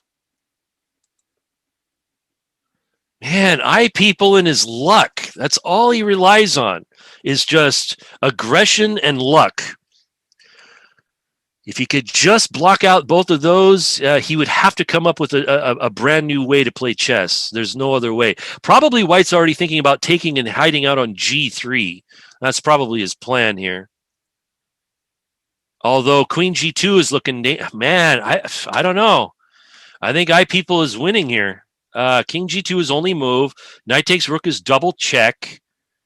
King G3, Queen G2 is probably resignable. F3? Maybe just F3. King takes pawn, knight takes rook, F3. That probably wins for white. Okay, yeah, no, he does have a defense. And then the knight is trapped down here. And black is running out of bullets. So white needs to find that. White needs to play king take pawn, and I don't know why he's thinking, because this is the only move in the game, unless he's calculating queen takes knight, and then do a disco with his bishop, because he does have this. But if he calculates king takes pawn, knight here, oh no, knight there's double check. You don't have time for f3. Wait a minute. Okay, so king g2, 91 double check. King F1. Oh, he does sack the queen. He sacked the queen. Wow. All right. Well, so I guess this happens. Now, white is still material up here, but he can't use this rook. And white can easily develop the knight and bring the other rook into the attack. So white's got a few extra pieces here. F5 is hanging, though. Do we really need to get rid of F5? He's kind of a nice piece. We have a disco here if we want it. Yeah, I mean, white could do something like bishop takes pawn check, make the king move so they can't castle, then bring the bishop back here and defend himself and then just develop. I kind of like keeping this disco on here. Maybe just like throwing this one in first. Maybe even throwing this one in first. That might be worth a go. But notice that the big man here is actually thinking on his turns. He's not just suddenly just reaching out and making a move. He's given it serious thinking. He's already 10 minutes behind on the clock, but he's got two points up and presumably has some good stuff, but he's calculating here. This is a good thing for all the Seattle Chess School kids to learn from. Use that clock. Use that brain. All right, so he decides to keep the guy.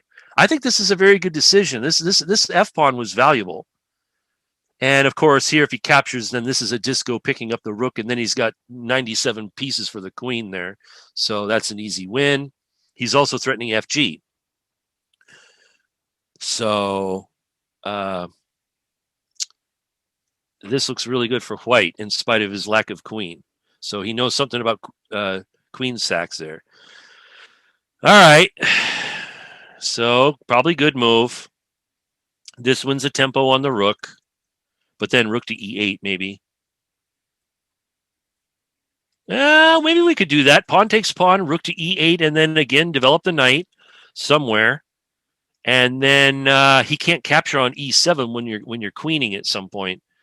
So I think white can actually keep chopping away on pawns.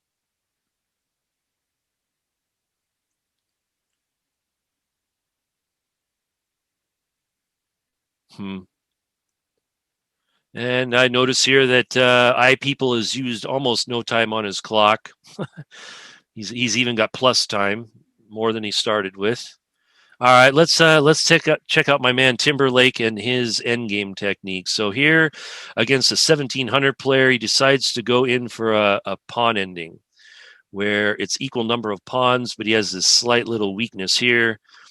But his king is wonderful, and his king is getting wonderfuler by the second.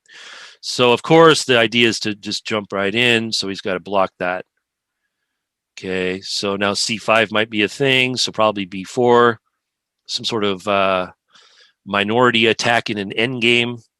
White really can't do anything with all of this, though. So maybe I think black might actually have the advantage with the 3-2 majority on this side. This is a 5-4 over here, and h5 is kind of an interesting move because he's actually trying to cripple the majority over here, and hardly any of these pawns can be moved.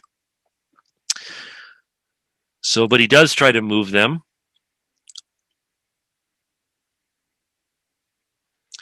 What did this go? Okay, so this was the Chigorin defense. They exchange a bunch of pieces. Exchange off everything. Oh, except for that rook. Then then they build up, and then he decides to trade and go into this. So yeah, I don't know. I think perhaps Timby's style of exchanging too many pieces accidentally landed him in a worse ending, which is one of the drawbacks to being a tradeaholic, is that you actually might trade yourself into a loss on accident. I don't know. I'm sure if he does nothing here, that this is probably just a draw. But black might actually try to do something here someday. We'll come back to that. Let's see. Whoops. Let's go with Yelloween. Yelloween. Oh, okay. So yeah, Kings versus Yelloween. Both sides maneuvering around, grabbing the center, opening the center. Opening up this bishop. Give me the bishop. And both players here are using their time, so that's wonderful. They're trying to outthink each other. Why not? That's the fun of chess. Beautiful. Beautiful.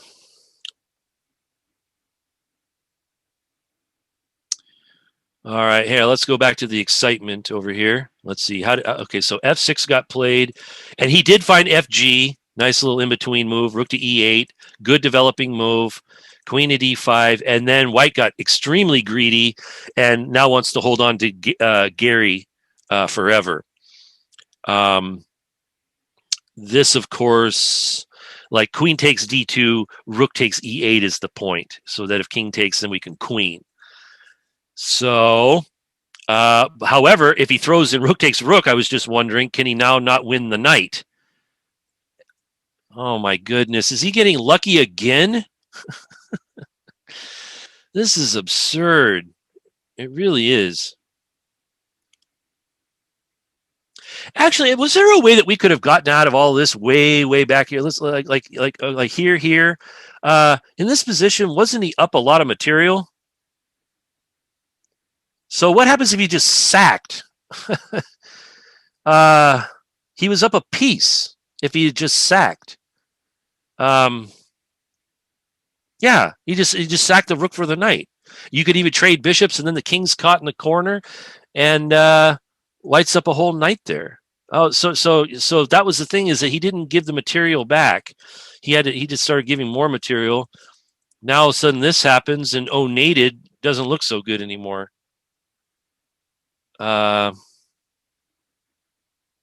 Maybe he has to do something like technical, like rook here, check followed by take, and just eliminate some of the threats. But I'm sure black's got at least a perp there.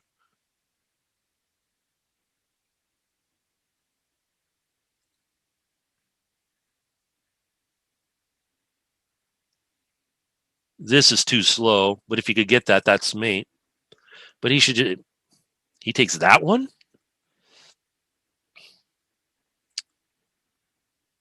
I guess that was free.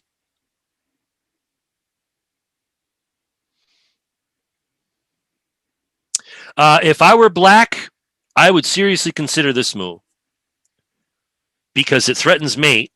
And if white takes, then you have queen G4 followed by queen D1 with a perp.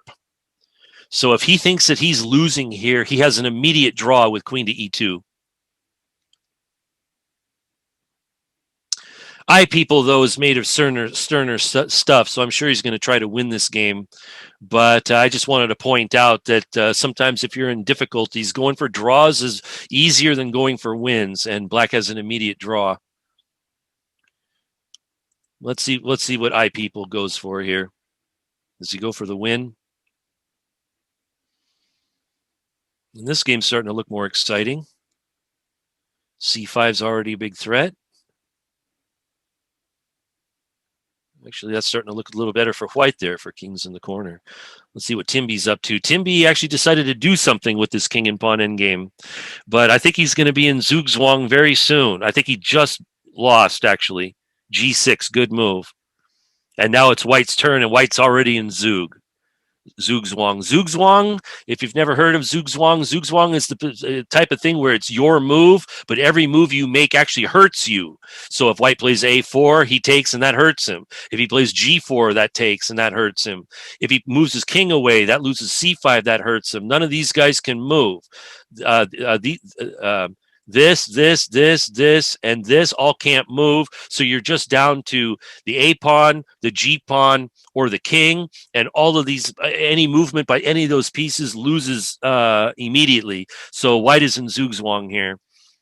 And even if he does something clever like G4 takes and G3, black still has A5 as a reserve move. Also has G5 as a reserve move, so white will be in Zugzwang. So, yeah, this is a case of trading down into a totally lost ending, which should be avoided at all costs by everybody at all times. So, yeah, and as I predicted, people is actually going for the win. Well, how did he go for the win? He went queen C1 check, and then takes this one, and then white took here, which is threatening What does this threaten? I don't know what it threatens. Here, which threatens here. Well,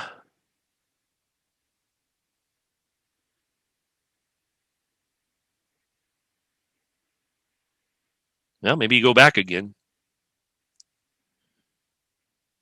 We need to protect.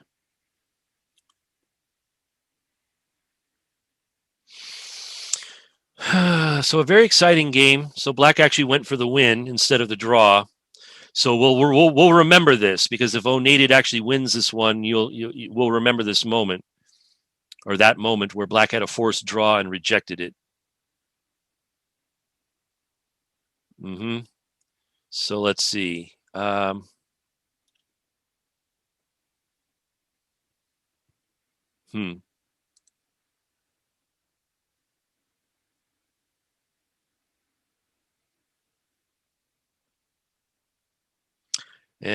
Timby's trying to hold on, but this is already losing.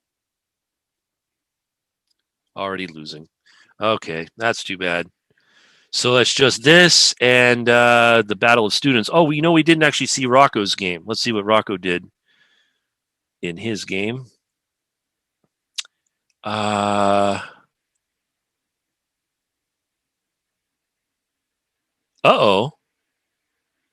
He didn't play a third game, unless he's still playing. I didn't check that part.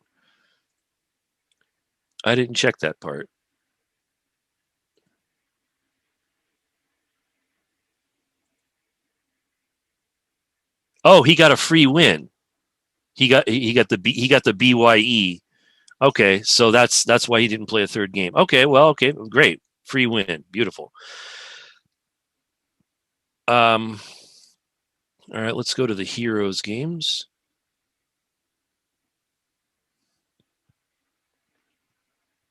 Well, wait a minute. I don't.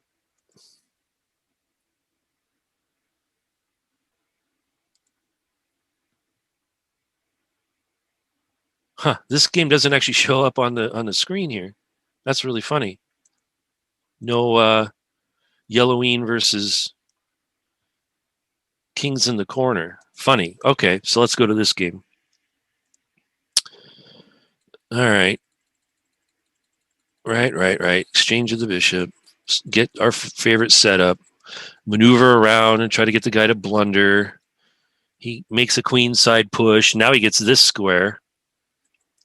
Oh, and then a little tricky tactic happened, winning a pawn here, but they didn't take the pawn. It threw in this move first. Oh, good in-between move. Very good in-between move. So maybe here white should even throw in, maybe we should sack an exchange and go knight d5. That's probably too much. Maybe. Actually, maybe that's not so bad. Because here, of course, if you move the queen, black is taking the bishop. So this is forced. We have to do this. Well, on the other hand, we also have this knight d5 as an in-between move. Knight d5, because, of course, if knight takes queen, then knight takes bishop, check, and then pick up the lady. So maybe, yeah, so I guess we have a choice of knight to d5 or sack an x. And he goes knight d5. Wow, Alec actually found that move. Very combative. Very combative. Now, this gives him extra protection for the bishop, so now he might not have to sack here, although it might actually turn out that that's a good move anyway. We'll check that out.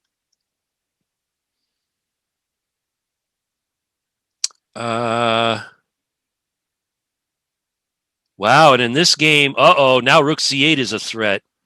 So iPeople's probably got to play queen e6 check and guard c8. Looks like both sides in this game went for some passed pawns. Actually, let's check the development of that one. So let's see. Here, saving the bishop. Go pawn, go pawn, go pawn, go pawn, go pawn, go bishop, go. Now he's anchored. This, go pawn, go, f4, check. Okay, here, give me the pawn, take here. So this is threatening this move. So he's probably got to give him a check, and then black will take. And then it's an open question on whether he can guard his back rank forever, because this pawn's now guarded by the bishop, and this bishop prevents this pawn from queening. So suddenly I like white, even though white's only up a pawn here. White's pieces are totally coordinated. This is a nice little chunk here. Pawn guards this, bishop guards this, bishop guards this, rook guards this. So everything's guarded except for Harry. But he's probably next. So rook here looks really strong, I would say. Not only going after the pawn, but really threatening rook to a8.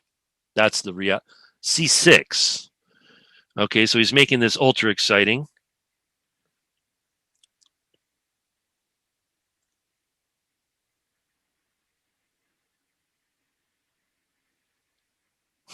I don't know if he's down to 112. But I mean, this isn't really time pressure when you're getting 10 seconds of move. Can't Josiah just sack the queen for the bishop and then push? There's a threat there, isn't there? On what move? On this move, it is. That's true. He's threatening this. You're right. So he should play here. But then his rook becomes loose, which is possibly problematic. Yeah. He found it. So this is. I think this is all forced.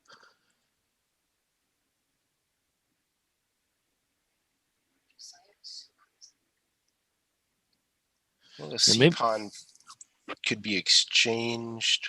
Check. And this also guards here too. He's done a good job of keeping his pieces, like you say, really chunked up and also on non-forking colors for the most part. Yeah. This has been a very exciting game. I mean, it's also said that good players make their own luck. So I have to give iPeople some credit for playing well against a provisionally rated but seemingly high-rated opponent. I would agree. And he has a massive time advantage, which may come into play. I would agree. 3, 6, 4. So in Kings versus Yellowween, this is now an end game where black won a pawn, but white's got some good looking pieces. Okay, so this trade happened, and now if they want to play on, white has to find a very precise path here, like queen here, king here. I think gets out of all the checks except for this one. So good. Okay, so this is putting the pressure on. This is bad because of here. This is bad because of possibly here. So king f2, queen b6.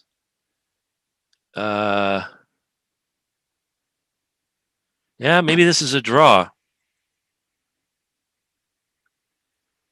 He barely held on, and the queen actually saves his bacon there. No, what's this? Timberlake has decided to play a game before the round. Wow. Okay, so he's actually playing in a game whilst playing in a tournament at the same time. This guy's not in the tournament, Pata Home.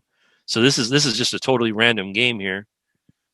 So that's interesting.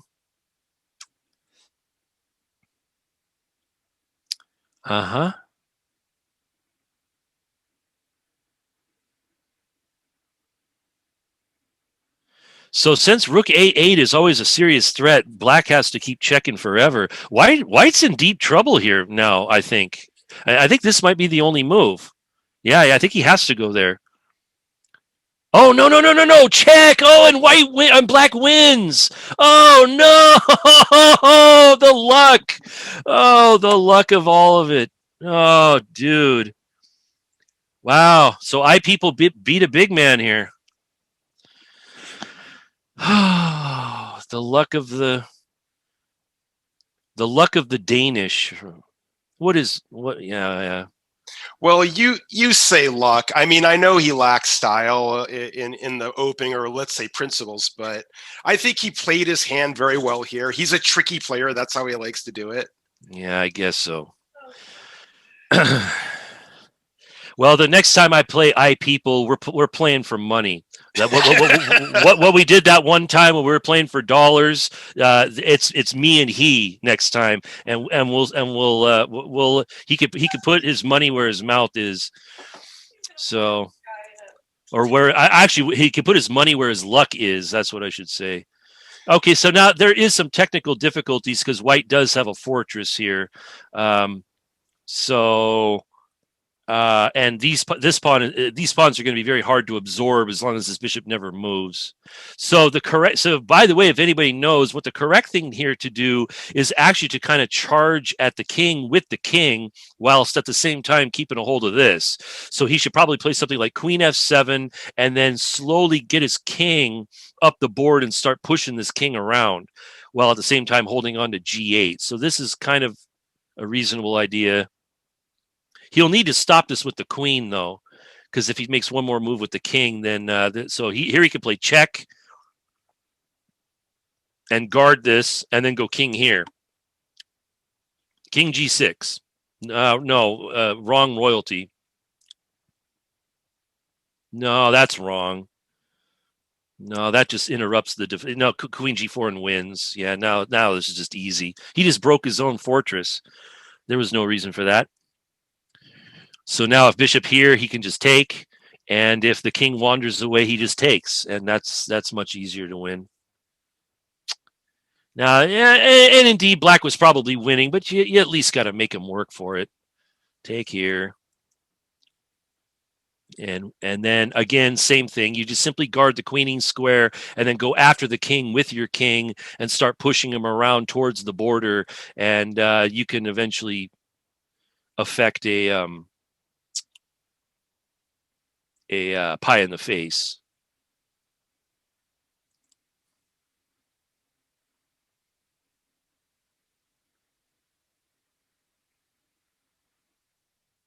Okay. Okay, so he has the right idea. Block it with the queen and then use the king. Go, king, go. Good.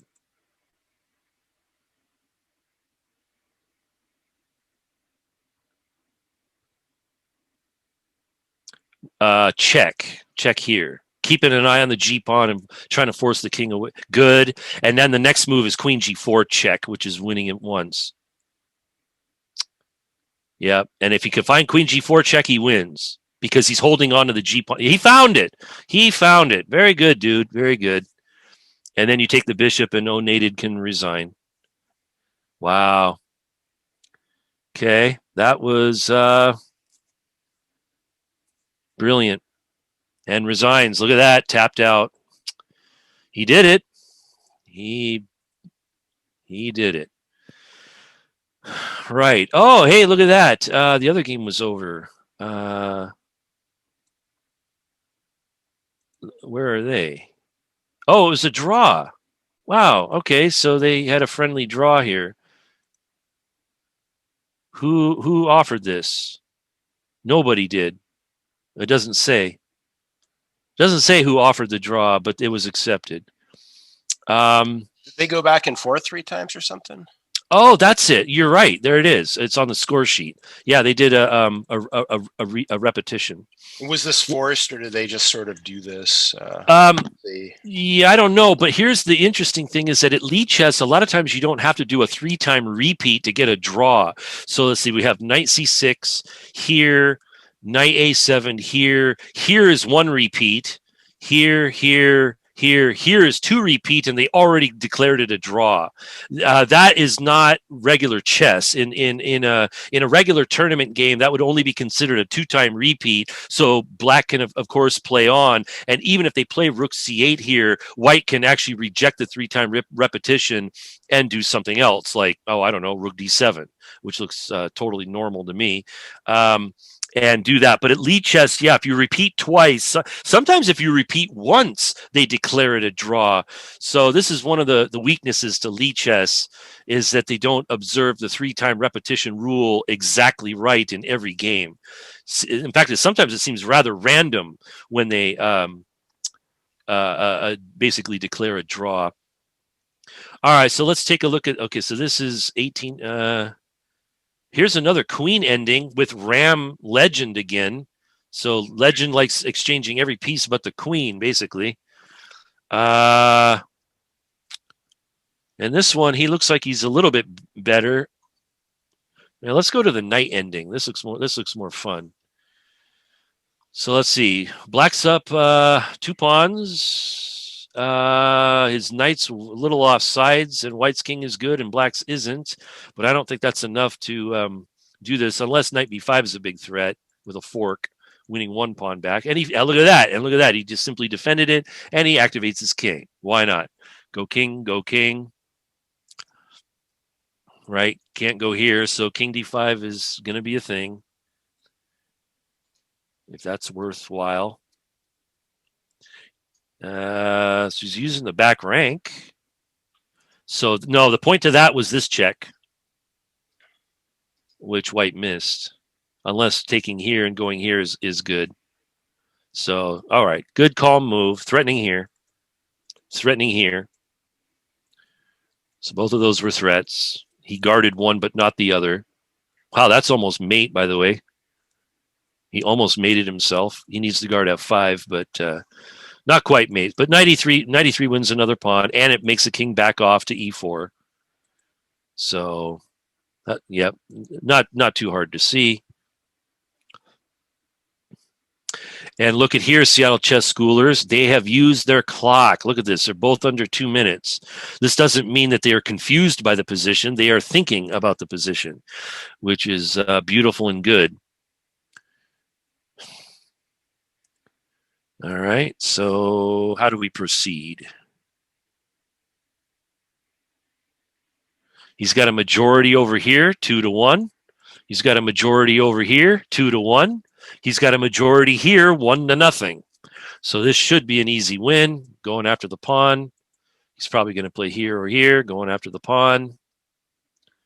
Something like this.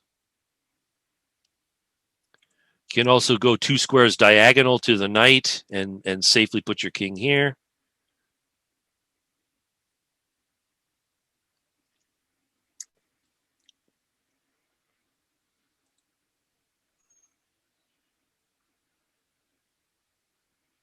Mm-hmm. There's Timby getting into another end game. King d7. So he's basically gonna put all his pieces on Al here and try to win him.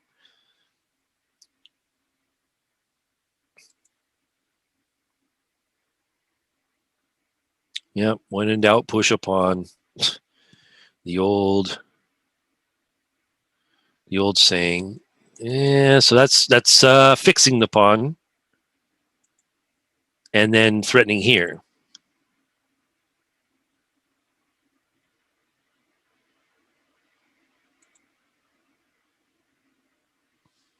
Mm-hmm. So this looks pretty good for black here. Obviously, obviously winning. Let's see, is the other game over? So here we got the queen ending. So we got queen ending master Ram Legend. Here he's down a pawn, but he's got a little bit safer king than white, but nobody has a passed pawn yet, which really kind of makes a difference. This threatens here, so black's got to be aware of something. We could check him to get out of that. We could check him to get out of that. Checks him here, but that now this is on. Somewhat of a silent draw offer, I guess. Check, check, check, check. Maybe white will try to win. Go back again. I would go back again just to test him, just to see what he wants to do. And that will be a one-time repeat.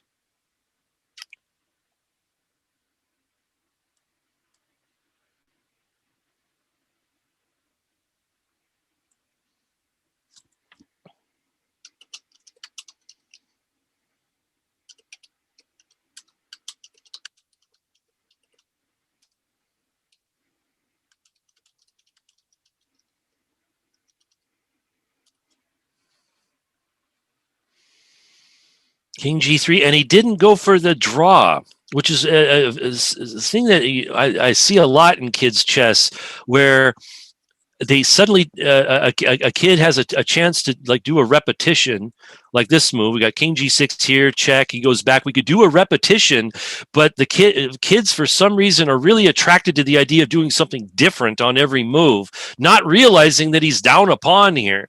And I mean, this just lets me know that he thinks that he's playing for the win, but I don't I don't know. I think only white has,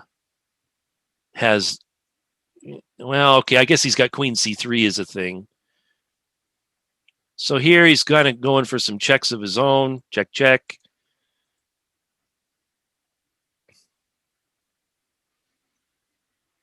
Queen g1 might be a little irritating. So yeah, okay. So he plays the irritation move. Queen g1. Here you can irritate him again, maybe. You definitely don't want to trade queens. You could go back to here, try to reload the gun. He goes this way, trying to reload the gun. Same thing, also hitting here. So maybe white does this, and then we should go back again and see how he feels about this. Although he may not, he may hide out on h3, so maybe we should check him here. Although king here, queen here, check. So it looks like white's playing for the win. No, black's playing for the win. Oh, he just blundered. Oh, no.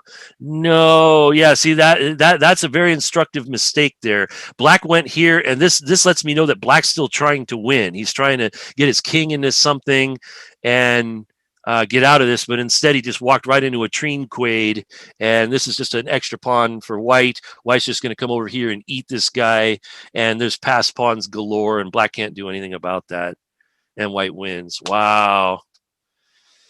A 1500 player pulled that. So good job, Anu, whoever you are. You did really well.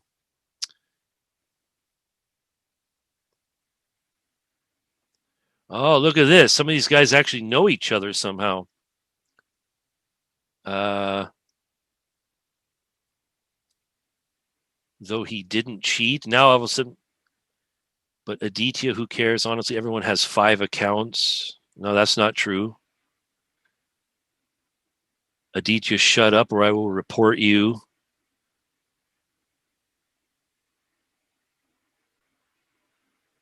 He was raging because he lost to Tanush. Wow. Okay. So evidently some of these guys actually know each other. Well, I don't know. I don't know what that means. Oh, this game ended in a draw. The big guys played each other here, and so Trombovsky played in Timberlake style, just trade-aholic, trade-aholic, trade-aholic, trade.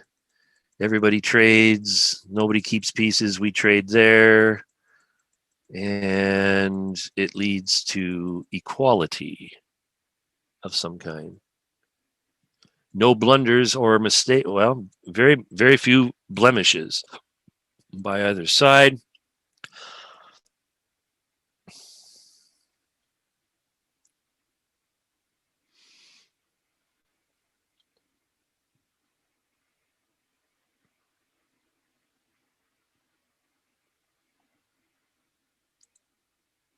This guy got 2 forfeit wins. I don't believe it.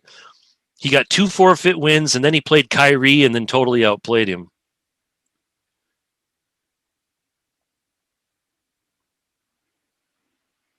Wow. All right. So here's instructive king and pawn endgame, of course. Yeah, this is the winning move.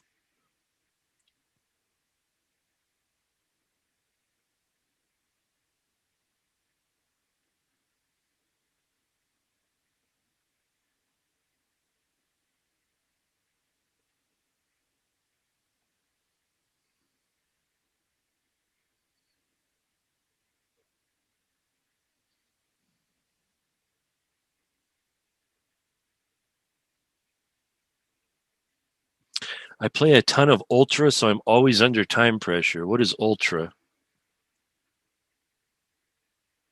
Is that Ultra Bullet? Is that the idea?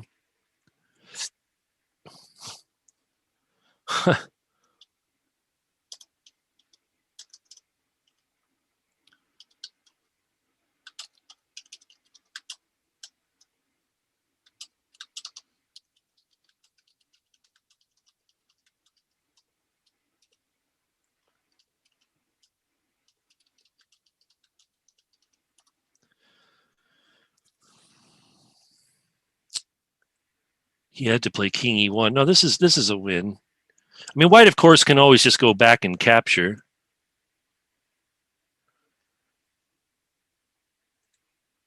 And this, of course, wins. Yay! Anu knows something about king and pawn. Wow, for a 1500 player, he knows a lot about king and pawn technique.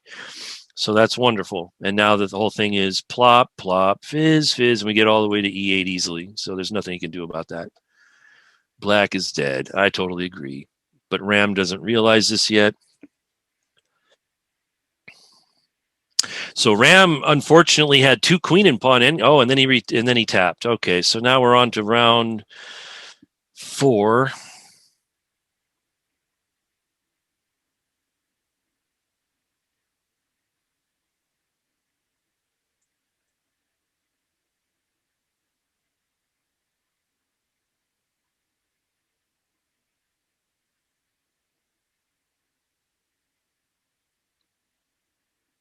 Mm-hmm.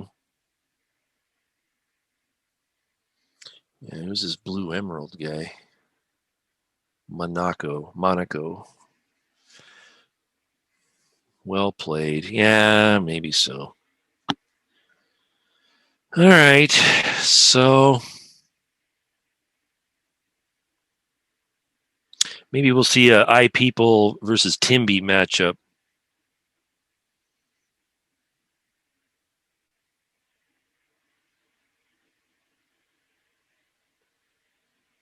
Mm-hmm.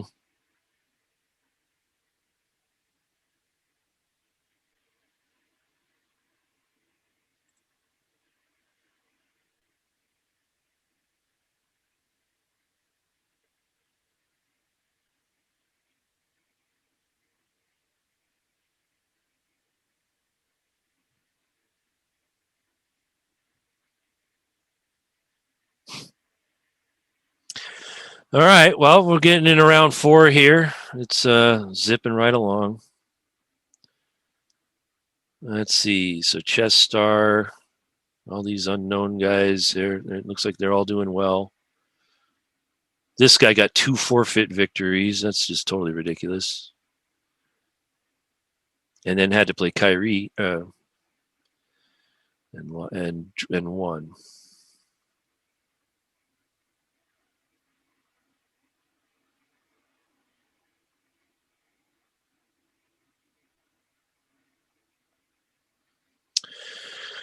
All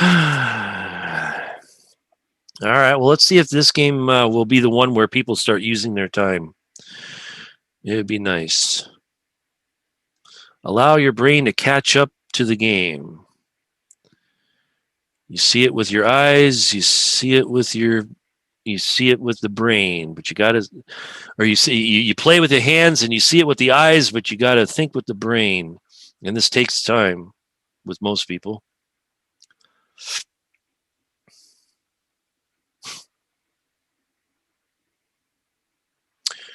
And someone asked you, Sydney, if they can post links in the chat. I don't know if that's against the rules or what.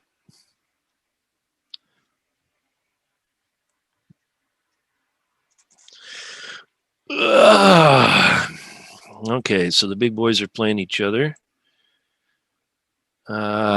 Timby's got Sagittarius. Rocco gets Ram Legend. And Josiah gets Aditya. All right. Well, let's watch Rocco play for a little while. Why not? Queen's Gambit Decline, which is not his normal opening. In fact, he, as of a couple of days ago, likes the Dutch Stonewall, but he's already blocked himself from playing the Dutch Stonewall. He also likes the Nimzo Indian, which he also blocked himself from playing, although I suppose he could do it now. But he's already out of his opening preparation, and now all of a sudden he's starting to slow down. Yay! Hooray. Okay, so. And then this giraffe guy, whoever this is, I don't even know if he's played a move in the entire tournament. So he just signed up for the tournament and then didn't play. So here we have King's Indian versus King's Indian, Timby versus Sag. Oh, King's Indian versus Grunfeld. A good choice against Timberlake because he normally doesn't face this type of setup. So it'd be good to try to test him. Jude versus Kings in the corner. And iPeople, of course, has his usual F4 systems. This looks like a Peart's defense that went wrong really bad. iPeople might be very good there.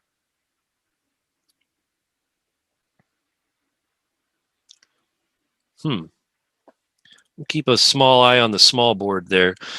See if iPeople can start getting a big attack. Knight c6, knight f3. Yeah, normally knight c6 isn't played in this system. Normally pawn c6 is the way to go. Yeah, this is more developy.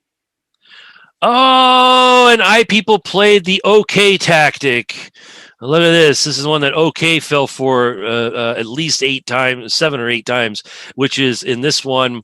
And iPeople learned this one from me, which is where we actually give a check like this, and then play knight g5, and then we take on g4 next, and black is destroyed here. Knight e6 is a big problem. So you got to take very good. And then like this is a big giant weakness here. Okay, so this wins a pawn, but we don't have to worry about that. Just here wins another bishop. Good. Here, check. And it turns out that the knight might be trapped in a lot of cases, but here, after taking with check, you can just go back again. Aditya can resign here. Now knight g5 is on. Also castles plus this is on. Okay, now this looks good, except knight g5 is check. Good. And now you could trade queens. Although iPeople, I don't think is much of a treen quater. But look at this. He's actually done it. Wow. Okay, so maybe he's actually learned something. And now you could castle and go rook f1. Okay, d4 is good here, I would say. Hey, found that too. He's finding all these moves. Bishop here is good. Guard the pawn. Develop a piece. Good. Wow, he's finding all the moves. Wow. Okay, that's a blunder. 96 picks up an exchange.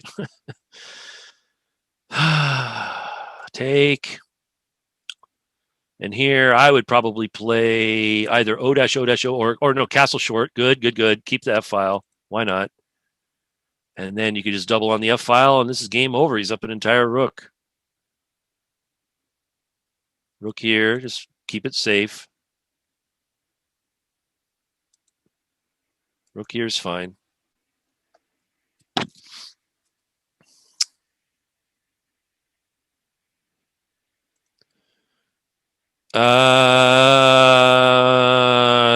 Cheeky, but that loses the pawn. He's, of course, going for the lucky rook takes. And I wouldn't be surprised if Aditya fell for that, because that's how iPeople wins games. But if you just simply take like this, I think you're giving one of the pawns back. That doesn't make any sense. Why go there? Maybe he thought he was going to trade. No, that gives away this pawn. So again, we may have to use luck to win this game, as normal. Every game is like this. Every game. Never makes it easy for some reason. All right, let's see. Let's go back to Ram versus Rocco here. So Queen's Gambit declined. Exchange variation. Charges in the middle. Castle here. Wins the bishop pair. Exchanges off the bishop pair. And then blunders the d5 pawn. So that can't be good. So, well, now we got some distraction technique. However, we can just simply throw this as an in-between move, and now white's up a pawn in a fairly stable middle game here. Post up the queen here maybe, or here. And then just use the C file. That's a blunder. Okay, now this is a key moment. Let's see how long Rocco takes on this move here. So 5, 6, 7 seconds, and he missed this. White just totally blundered a pawn. He thought for 7 seconds and made a normal-looking move. But if you just give it a more of a thought, you can find these good moves. And then, of course, White gets a second chance and does this. And now it's a pretty stable advantage for White there. That's too bad. That's how it goes. So here we'll go with kings in the corner and his favorite Scandi with queen a5. White's actually playing it correctly, and White is Jude. Okay, so Jude's been paying attention to the what I've been talking about during queen d6. No, that's not a move. No, that's a bad move. In fact, here he should probably just castle or go here. Queen d7 does absolutely nothing here. It actually takes away a square for the knight, and it breaks the battery for no reason. And then again, this I'm kidding attack and just give away 2 free moves at some point. I don't know what chess book these guys are reading where that's actually considered a good move, but I say get rid of that book. Quit believing that that's not true. Whatever that book said is totally not true. Giving away 2 free moves in the opening or middle game or end game is never ever good. And now all of a sudden, White's got a fully developed position with Black not castling. Probably already have to exchange off this bishop. Maybe we can go here. Maybe White's move is a little sloppy. But still, we can't be giving away 2 free moves at any one point. Very bravely giving away the G pawn, but is actually bravely giving away the F pawn too. In fact, I don't know if there's anything particularly wrong with queen takes f7 here. Any fork by the knight is just met by simply taking this with check, winning 2 pawns for nothing. Those 2 extra moves, man. Oh, he took the g7 guy. You got to be kidding me. Now all of a sudden, Black might have some counterplay, although we'll see here.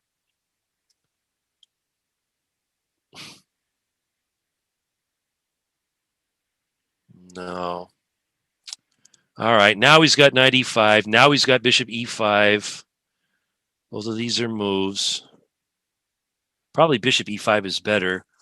A master once told me that if you have 2 squares going to a piece and you really want one piece to go there, it should be the second piece in. So in this position, if you really want your knight on e5, it should be the second piece in, not the first, because of what happens here is that the piece that you want on that square gets exchanged off, and here, I mean, this bishop is on he just gave away b2.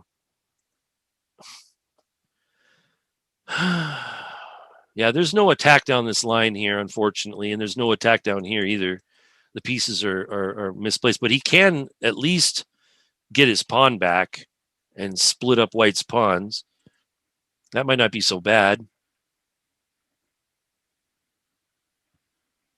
I mean,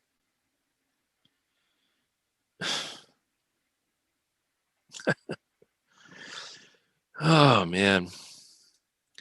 This thing about wasting 2 moves in various parts of the game, I have actually seen this type of thing from a number of young chess players throughout the years, and it always stems from the exact same problem, which is a lot of these kids do not play tournaments where all of their opponents are at least reasonable players. They play a lot of players who are not very good.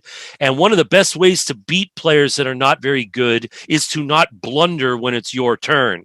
So a lot of these guys that play in tournaments on a regular basis, they get used to this idea, and that basically it goes like this. It's like, hey, on my turn, if I don't blunder my queen, what's the likelihood that my opponent's going to play a good move on the next turn? And the likelihood that they're not going to play a good move is probably like 80%.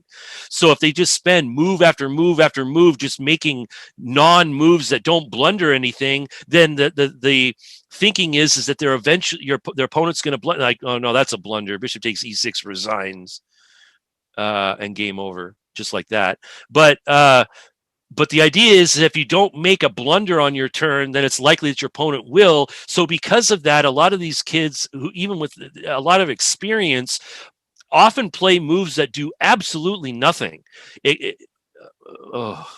Rook takes. No, bishop takes e6, resigns. And then the rook is lost. Jude should find that. I mean, that's not that hard.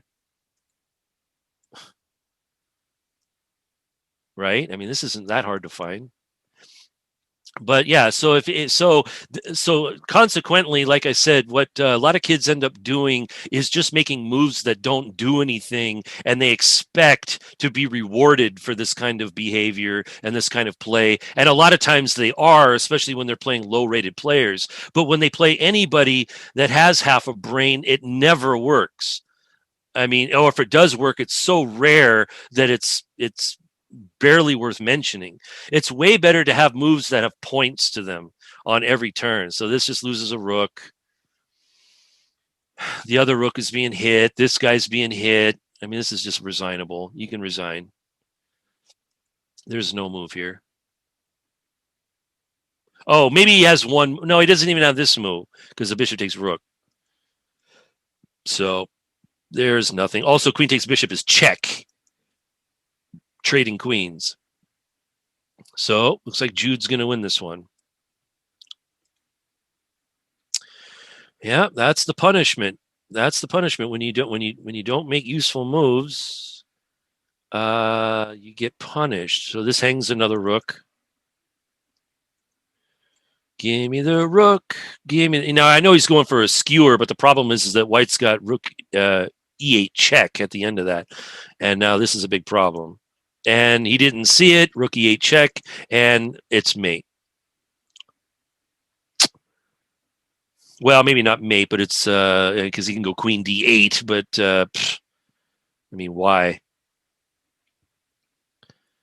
Why? Actually, after queen d8, I think the most accurate move is actually queen f4 check.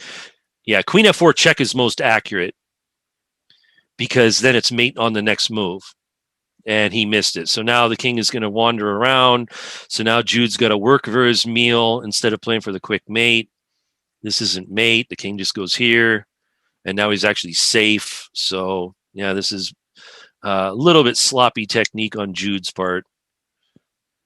All right. Well, but he's winning, so we don't need to watch that. iPeople's game is over. Let's see what Mr. Lucky Man did here. Mr. Lucky Man won again. Actually, this was a murder, though. He just totally slaughtered this guy. Take here. D5 gives up the pawn. Gets this one. Puts knight on e6. Allows the rook to get to the 7th rank, and he's allowing counterplay. This is not. Oh, and then he's tricked him with mate. All right, so iPeople's got 3 out of 4. Climbing up the ladder. Timby is playing. Let's see what he's up to. He's got Sag. So, yeah, King's Indian attack versus Grunfeld. So, again, we have these knight b3. Here's another scourge that's been happening, not just in the Seattle Chess School, but just in Washington in general, where they play the King's Indian defense, and for some reason they love putting knights here on queen knight 3. When they're playing black, they love putting a knight on queen knight 3. And I don't know what the deal is with this move, but everybody's doing it. Poo Cool Pro's doing it. Oh man, it just I asked Bill, who's a King's Indian addict, if he ever played a knight on B6 in a King's Indian, and he claimed he did it once in all of his King's Indian adventures. These guys are doing it like once a week or something. It's absolutely absurd. This knight does not belong here. You can clearly see that this is not a good night, and even if you have to retreat it, that makes it even worse. I mean, the night, it takes so many moves to get it recycled. The knight on d2, a lot of times in the King's Indian, the key move to go to is f1 and bring the knight closer to the king and give it some more useful job. The knight on b3, again, it's like the I'm kidding attack. You're bringing the knight to a bad spot. Actually, a3 was a good move, unless knight d3 is a good move. No, knight d3, queen d2. Okay, so what does he have to do? He has to go here, I guess. So now both sides will have a bad knight. Well, he goes here. So this is a little bit more interesting. I thought that this was not quite possible because of the pin, but maybe this isn't so bad. Queen here, rook here. Queen here, rook here, maybe. That might not be so bad. Queen c3, rook c1. And of course, he does not double on the file, because why would you do that? Of course, nobody doubles on files anymore. That's so 20th century. That's so 19th century. Yeah, let's only put one guy on the file, not two. That's brilliant. All right. Yeah, no, this is starting to feel like a blunder's about to happen. All right, let's see what Yelloween's doing. Timed out. So this giraffe guy, don't let this giraffe guy play in the tournament. This guy he signs up and he doesn't even play. I mean, give me a break, dude. I guess this is the championship game, I guess, for this round. So let's check out these players. Petrov, yeah, again, just nothing but... Okay, so white actually knows what they're doing here. Not that move, though. I think the correct move was here. And then white has to find rook f1. See, even I know some theory here. Bishop e6 is a little bit different. Now all of a sudden... Okay, so they're maneuvering around. I don't know. This kind of anonymous guy is starting to catch my attention here. His play is a little too perfect. We shall see about this, though. So black sacks a piece, and then does a remove the guard tactic. Okay, that's interesting. So we go into this ending 3-7, 3. So it's actually equal material. So black actually got his pawn back.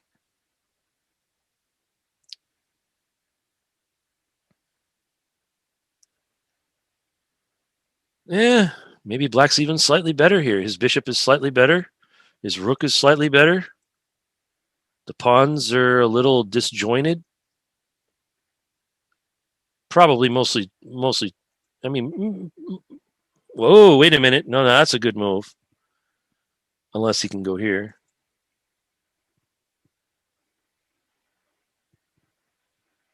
Is he going to go there? Or is he going to play g4? This or this? One or the other.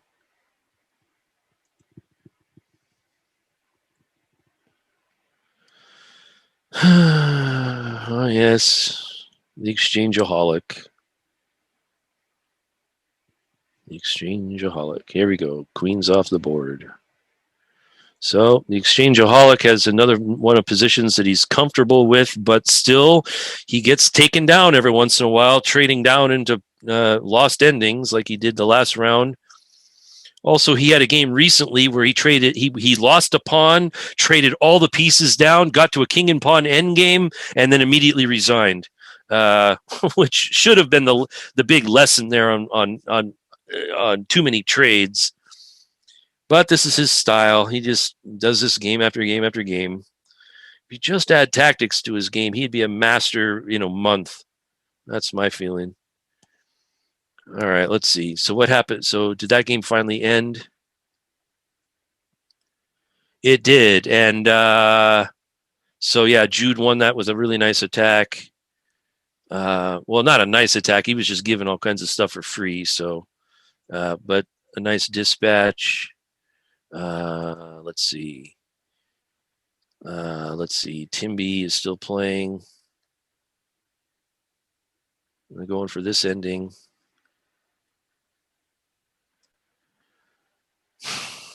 Right. Let's see. Who else was there? iPeople won his game pretty easily. I didn't see the end of this one. Yeah, once he missed knight takes d4, this was pretty much over technically. Yep. Now he can farm on the c file. Now he can fork on the c file. Now he can in between move and hit this and win a rook, and then he can win the queen hitting the rook, and then when he goes here, it's hitting the knight, and this is just an oh man, 14 minutes and 3 seconds on the clock. Brilliant. Okay.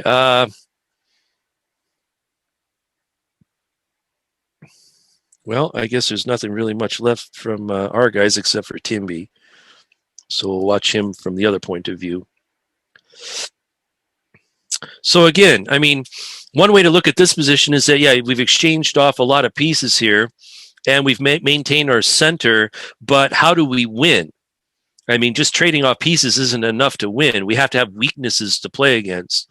I look at Black's position, and Black has 0 weaknesses at all, except for maybe the b5 square.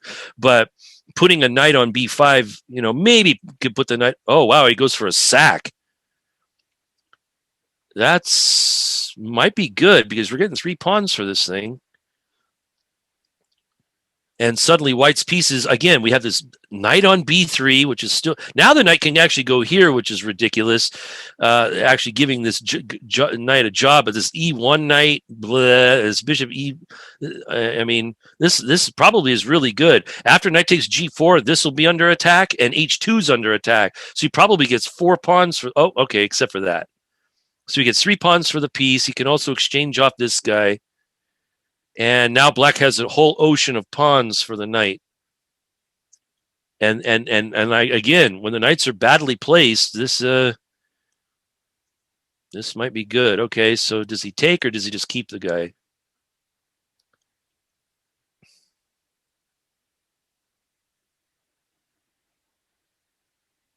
Probably just take an e5, and then the knights are all harnessed, and they still have a miserable time getting back into the game. So take, and now e5 is important. Don't let this knight recycle itself. Don't let him go here. He starts eyeballing these squares, and suddenly he has played. The correct move here is e5, I think. And then no, wrong. Unless he's planning on taking, but this is wrong. This has got to be wrong. Now this stupid b3 knight actually is doing something. And he might actually have to take this guy after harnessing this knight and making it a ridiculous piece for so long. Now he has to give up his pride and joy for this. Now, maybe that's winning for Black, but I mean that's giving White way more than he deserves. He does not deserve this move. Maybe he just simply plays a6 and be done with it, but the knight is well placed now. And he can run around to maybe even better pastures.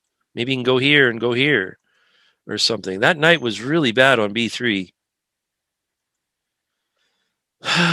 Okay, so he does this. Now he's threatening e5. But like I said, he could have just played e5 and he wouldn't have to have played a6. He could have then played king to d6 and then f5, and he could have picked up an entire tempo on this line. Okay, what's this move? Going for b5 and knight c6? Is that the point? And just e5 him. What's the point? What's the point? What's the point?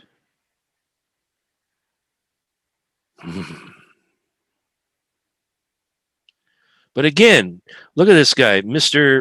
What's he rated? 2192. He's used up way over 10 minutes of his time. He's giving things a think. You notice all these big guys are doing the exact same thing. None of them are playing 9,476 miles an hour. They're all playing slow, every one of them. Even Timberlake is playing somewhat slow, but I mean, maybe a little too fast for my liking. But H5, what is H5? What does this have to do with anything? I don't get it. This doesn't look like a move to me. What are you blocking? What is this move? I don't get this move. Unless is he going G5, G4? Is that the whole point? I mean, seems like bombarding the center. Isn't this the best chess strategy? Now all of a sudden he's got maybe a little bit of a problem. So he has to play like somebody F6, but then all of a sudden his bishop isn't so wonderful anymore. So maybe he has to play E5 followed by F6 and keep the knights out. But then this pawn's weak. And then he has knight 8. Yeah, H5. I don't like H5. I really don't. This gives hope. You don't want to give hope.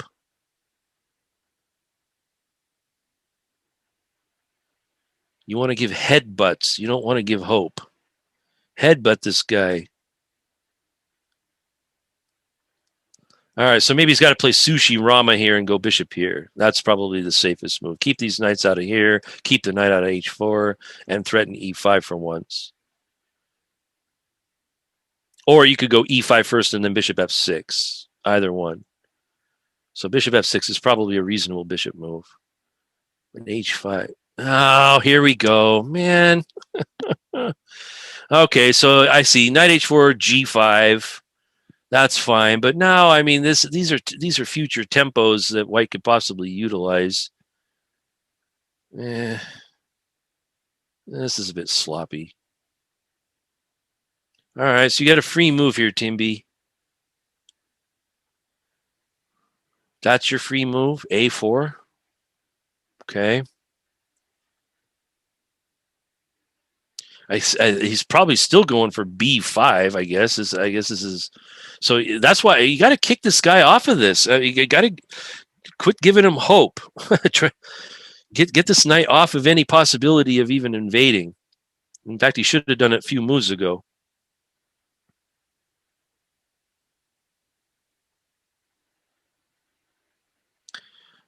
Okay. So if you're going to do anything, you probably have to play B5 and knight C6. Although that gives away the C5 square, so I don't know if you want to quite do that, but he's given him every hope in the world with this knight.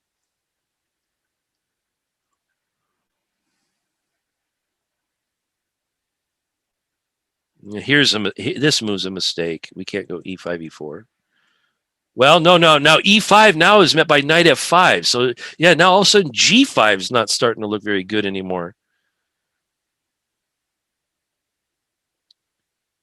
So yeah, now E5 isn't even on at all because of knight F5 winning the bishop. Ah, man. Whew. Bad technique. Very bad.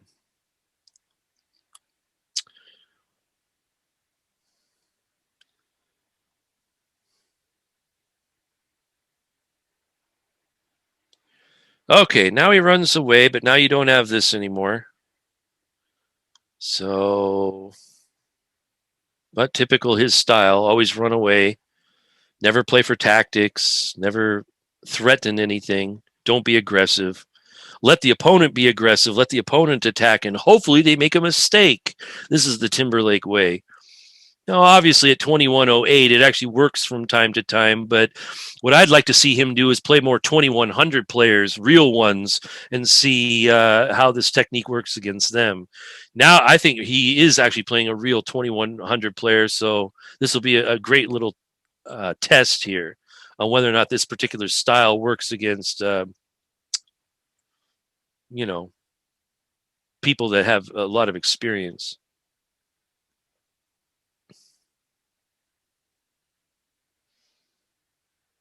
Okay, so this guy is basically a good blitz player. 2260 blitz player. So that means he's probably pretty good. What's Timberlake at blitz? Not even nearly as good. So, yeah. Yeah, this is a type of move, like I said, this is a type of move that you would see that experienced players using against non-experienced players to try to get them to blunder. And actually, G4 that looks a little creaky to me. I already don't like this move. I still liked E5. There's nothing wrong with dominating the center, even in the end game. Takes away possibilities. You can play G4 whenever you want. You don't have to do it right now. So what?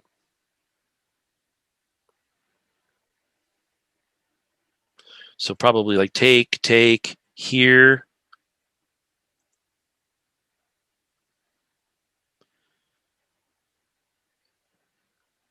Ah, utter passivity. I mean, come on, dude. I don't get it. Why is this fun? Why is this interesting?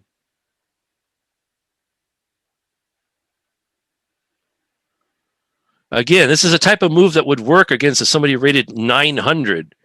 But this is like 2100. This is a serious dude. You got to threaten him. You got to put pressure on these types of opponents. You can't just let them pressure you and expect blunders. Now maybe he's going for like a knight f4 or something, or a knight g3.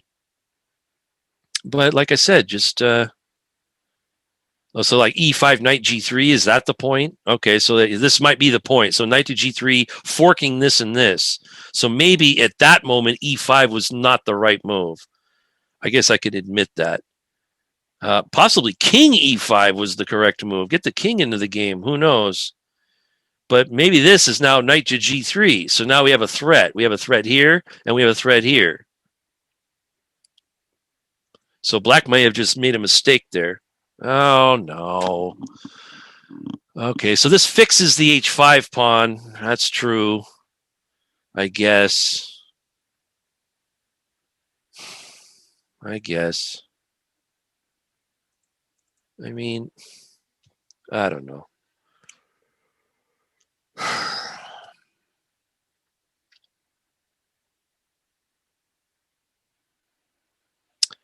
Well, now what? So knight g3 is on.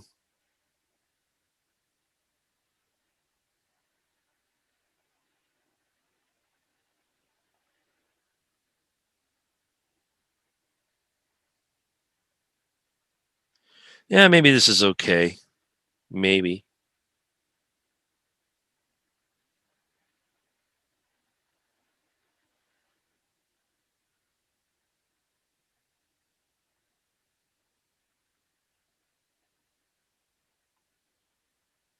Okay. Like compelling a king defense.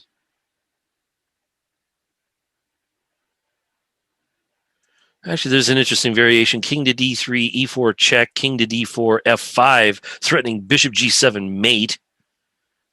That's kind of funny. I wonder if that's what black is calculating here. Yeah, even in endgames, you got to watch your king.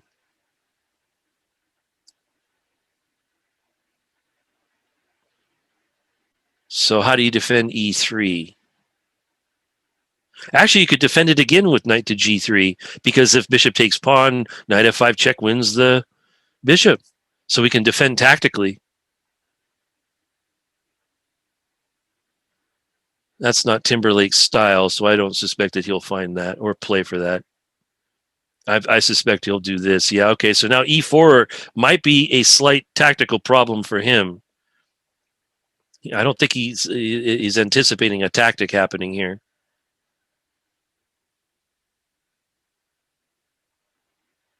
E4. I would play e4 here.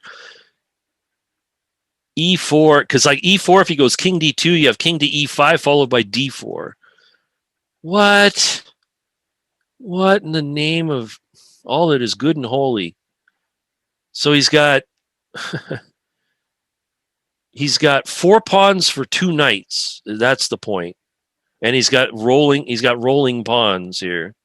And this knight is passive, so maybe this is okay. Actually, he can't even move either of his knights, so he's totally hobbled here for the moment.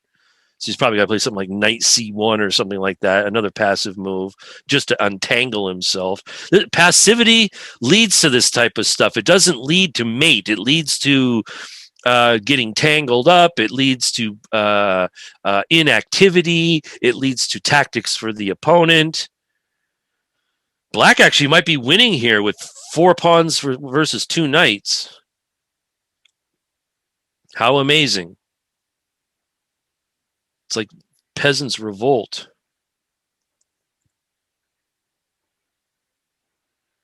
Yeah, so he's probably got to move his king. His king is actually in check range of the opponent here. So which pawns to block? This one or this one? Or do we move our knight out of the way so that way we can okay, typical.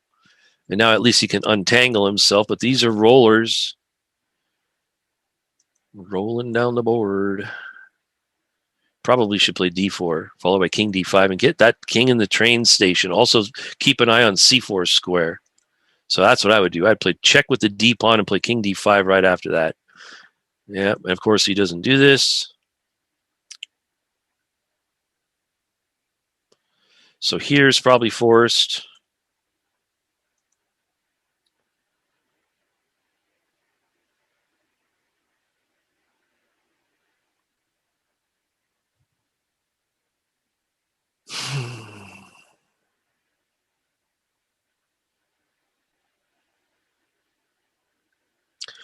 Yeah, this is the result of playing too many weak players. You start thinking that everyone is weak.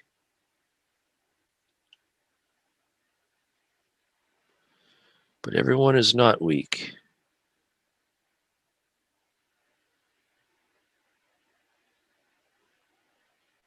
He didn't go to d3, so he was even more passive with his king. So this is different. He's not trying to pick on these guys anymore. He's trying to like force all these guys home. That's the idea. Wonder if there's some defense to this.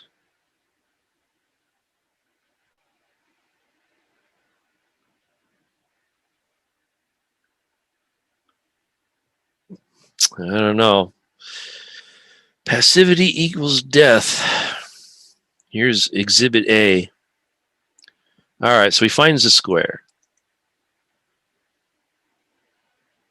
Right, probably G3. E3 might also be interesting.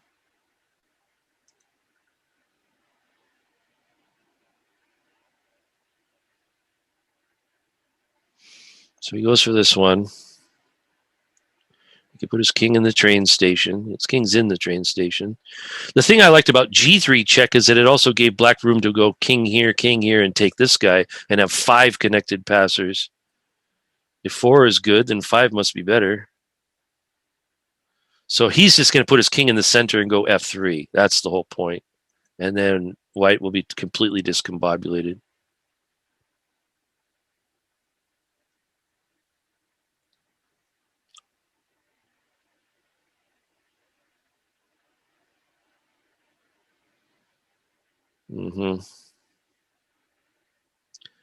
Now he thinks. Only now, when you're completely destroyed, now you think. No, we got to think way before we're destroyed. Way before. So black just has a simple plan of just going F3 and king to E4, and then followed by G3, and then that should probably be the end of it.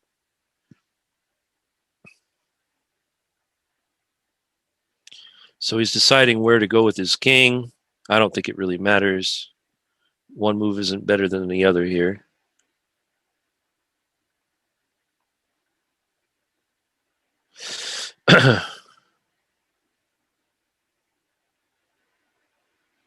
See, even okay, this one. So now actually there's like king e4, and if knight c3, king here attacking the knight, that's a good move because on knight c3, king d3, knight takes d5, he's got king c4 forking both knights and actually winning one piece back. I don't know if that actually he might not even have to do that, but that's just one little sample variation here that could be happening. Probably he has to play this move though. Okay, so now he's given himself at least the c5 square. Take. So this wins another tempo for black. And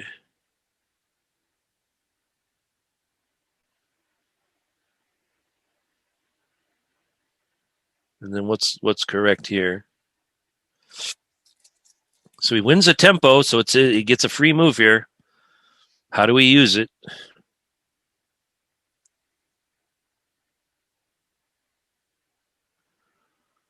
How do we use it? So tactical threat here, check and take.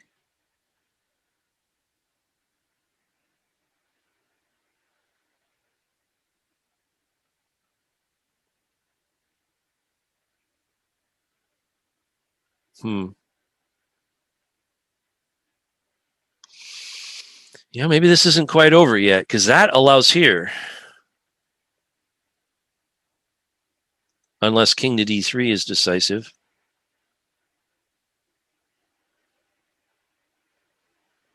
I don't know. Maybe he's okay, so that's forced. Now that runs into here. Oh, but then e2 check is okay. So knight c5, king d2, threatening e2. So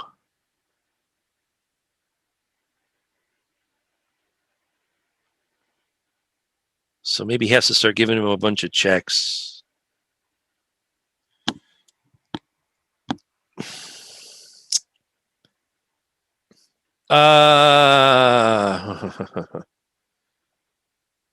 Check, and then king to e3. That's what he missed.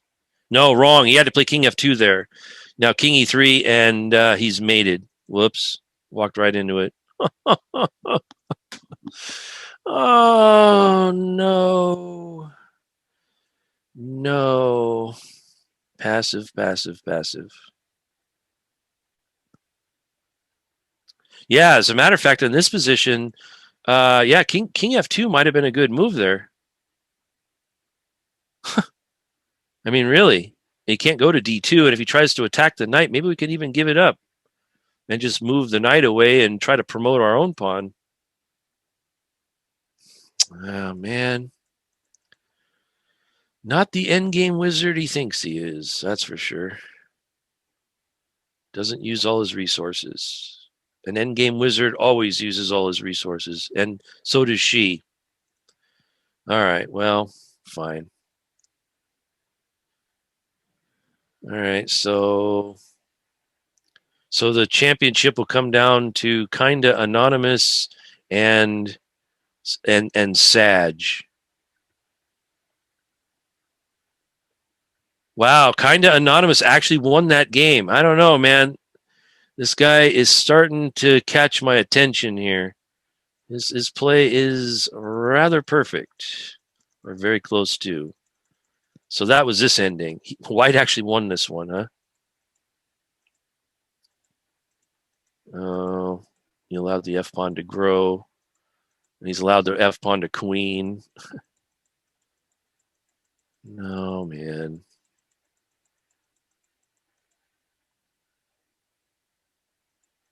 So when he does blunder, it's only because he missed a forced checkmating sequence. But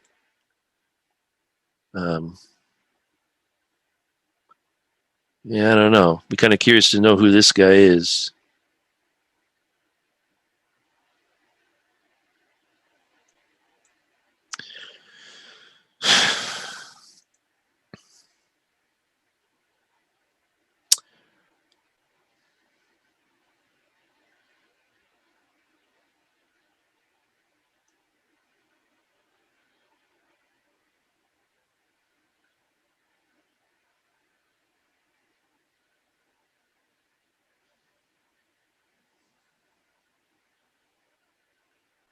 Mm-hmm. All right. Well, I guess he's a good player. That happens.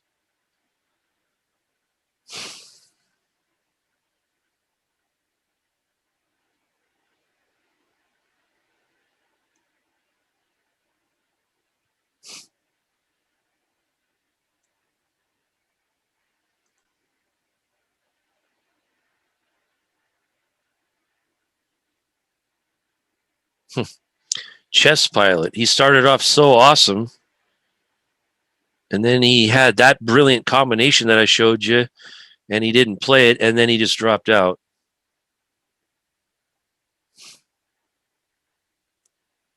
Yelloween's making us. Oh well, she got a forfeit win, so not really making a comeback. Jude won. Yeah. All right, so here we go. Last round. Beautiful.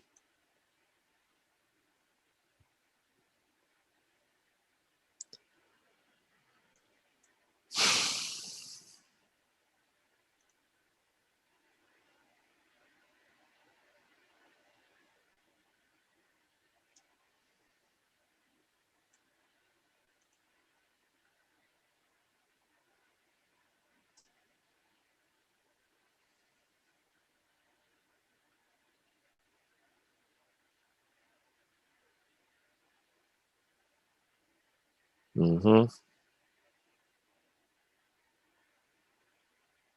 Where did my friends go here? Where's my other friends?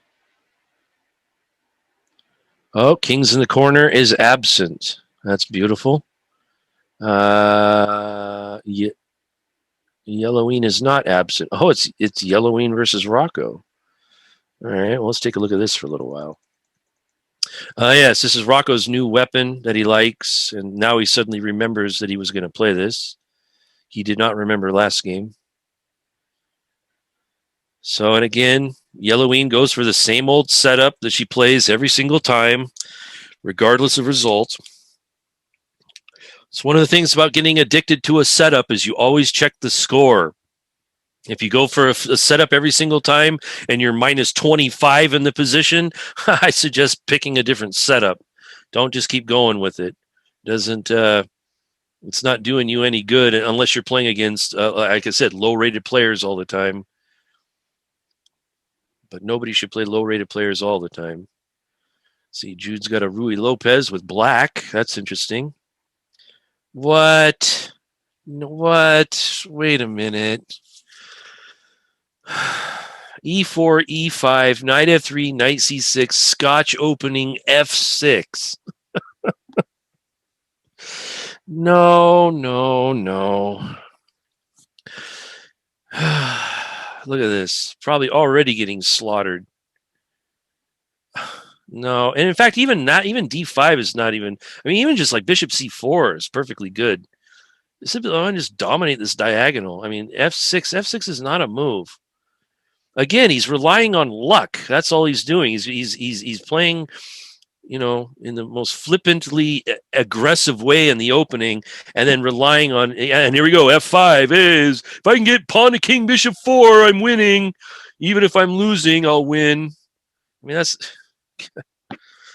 no, wrong. Yeah. All right. Well, let's see. Get lucky against 2163 here. In fact, I'm going to avert my eyes here because I don't want to look at that. That's horrible. All right, E4, C5. So here we have a reverse Zamish.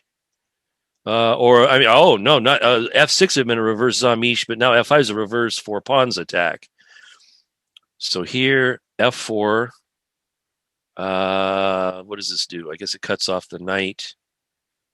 White's attacking with 2 knights, but hold on, look at this pawn here. So he kicks him, forces him to do something good, like knight here, perhaps. Knight here, perhaps. Oh, is G6 actually going to win the knight? Is that the point? I think that's the point. I think G6 is going to win here for Timberlake. Let's see if he finds this move.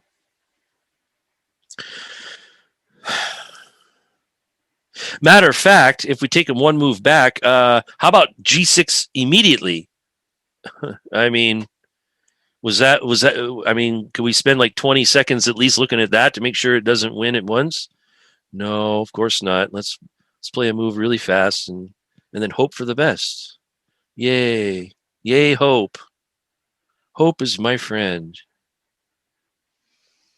Hope is not my friend, I'll tell you that much. I don't rely anything on hope.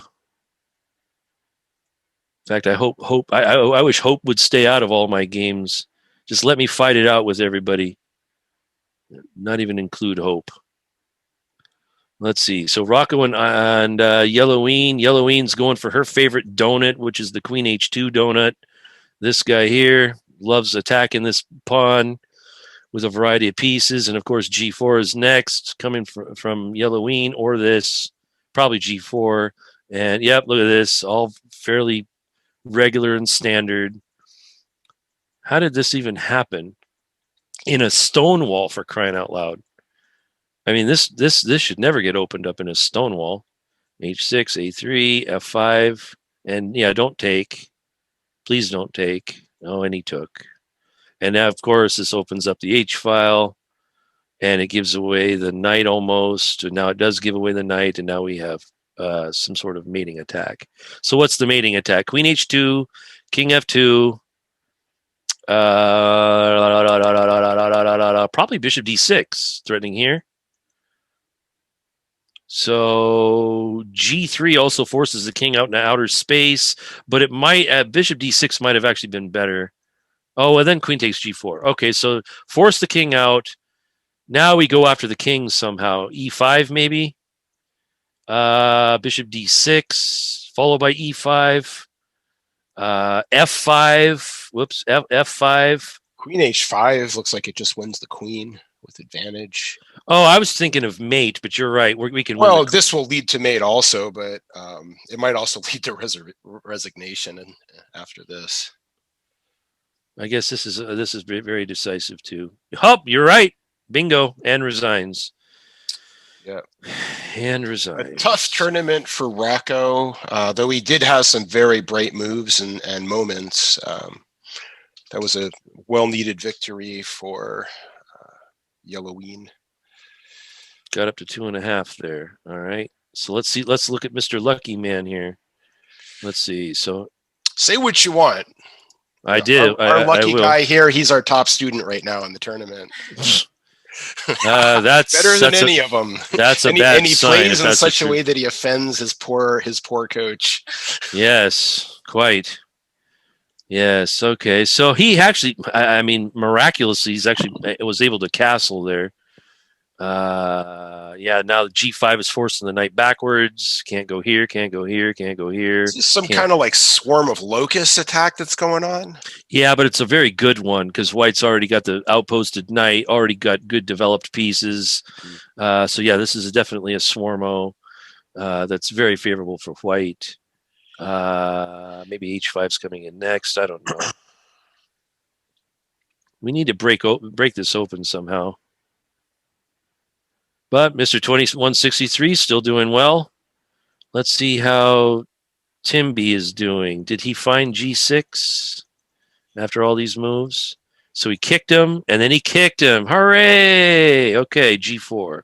So it's the en passant test, of which, of course, he fails, which is good because it wins the piece. But now his king's a bit drafty. Knight H2. Give me the file. Here. Immediately traded. See, now this is a case where, okay, like I said, Timby is a tradeaholic, but at the same time, we don't have to trade this. This just allows the knight to get to a good square. There's no reason to allow it. And if White actually takes on C8, we could take with the queen, and there's still nothing showing up on G4. So this is a perfect opportunity to actually expand your chess knowledge and not actually play in the same way every time and not trade. So this allows this. Now you already have to deal with this move. So again, defensive, very defensive.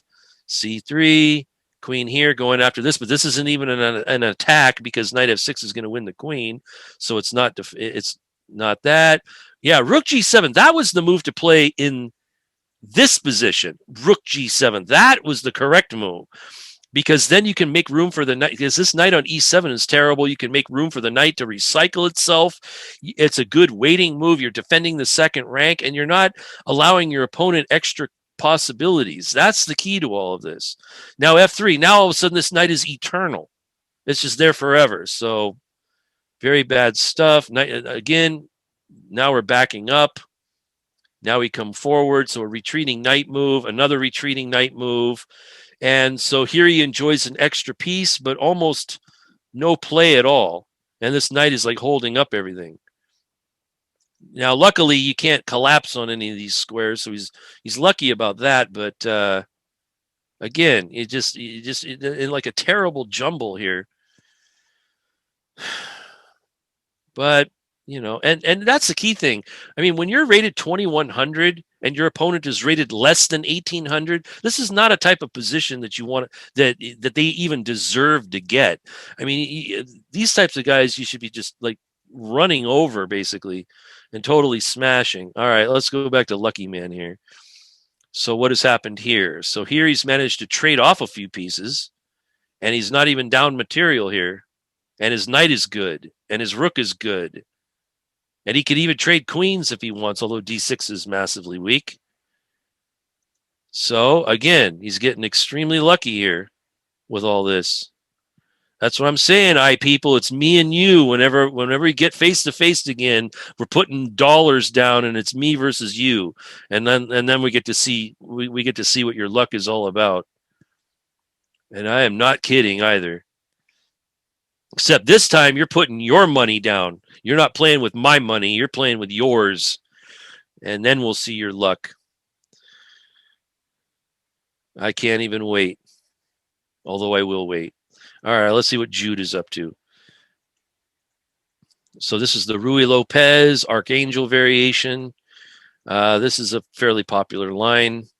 This just gives away a pawn for nothing. Gives away the bishop for nothing. Allows a pig pile on this. Knight takes f6, wins another pawn. Knight takes, pawn takes, bishop takes. Good to go. Seems to know this technique. And then you take here. And black is doing horribly. Pretty simple. Down 2 pawns. Bad king. No development. White's already castled, safe king. Okay. Here forks more stuff. Boom, boom. Right. I guess we're hitting d3 here. So just d4 first, maybe. Simple and good.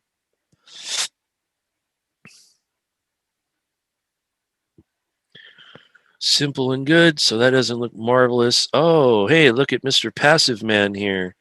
So here he still has his extra piece, but now suddenly White's got all of this. All of it. Oh, my God. Jeez. Wow. Well, yeah, this looks really uncomfortable. Very uncomfortable.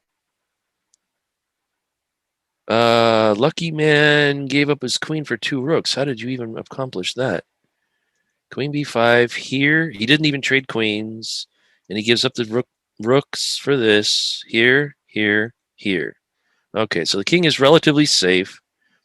This is on. This is on. This might be on. So, how now? This, maybe, is your lucky move? Defending. Okay, but that loses him. And it makes this into a passer. So maybe queen take pawn. Maybe he's looking at this move. Going for a direct assault.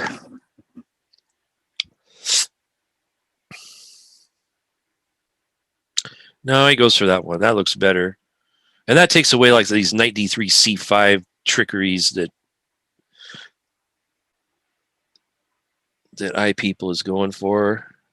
That might allow here.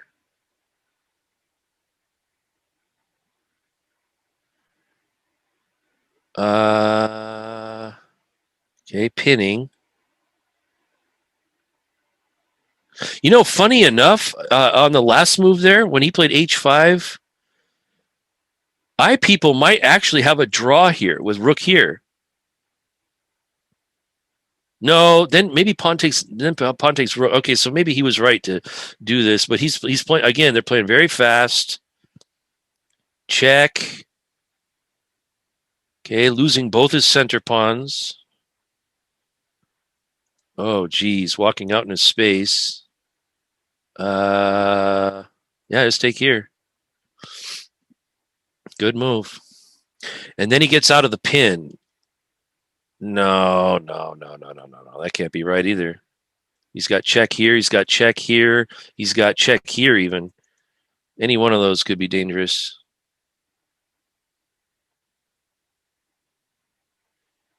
Check. Now, if he could just unpin his knight, he'd be winning.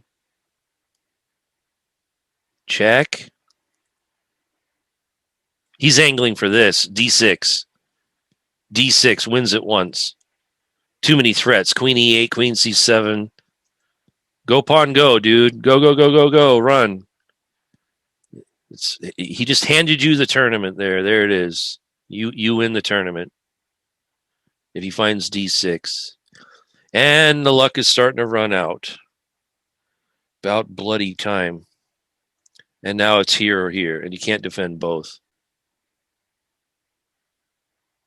Also, an incidental threat is D7 with a choke, and that wins. But this is mate. Wow! See, there you go. And it looks like he won the tournament. Oh, unless kind of anonymous wins. So let's check out Mr. Perfect Man over here. Let's see. So Trompovsky with knight to D2. So this is kind of like a Veresov, but instead of knight C3, they have knight D2, which makes the C pawn a little bit more flexible.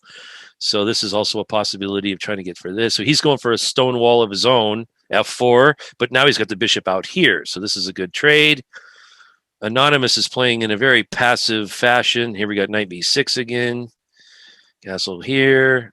Trades off, gives him the F file 2. Take. Then we exchange everything. He gets the knight on E5, and they trade that off as well. And then they have this. So it looks like Sag is just basically playing for a draw here. Just a trade of queens is a draw, I would guess. I mean, we have same colored bishops, but nobody could get a pass pawn or some sort of imbalance there. So it looks like Sag didn't bother trying to put the pressure on. He's just going for a draw, which is going to knock him out of the running.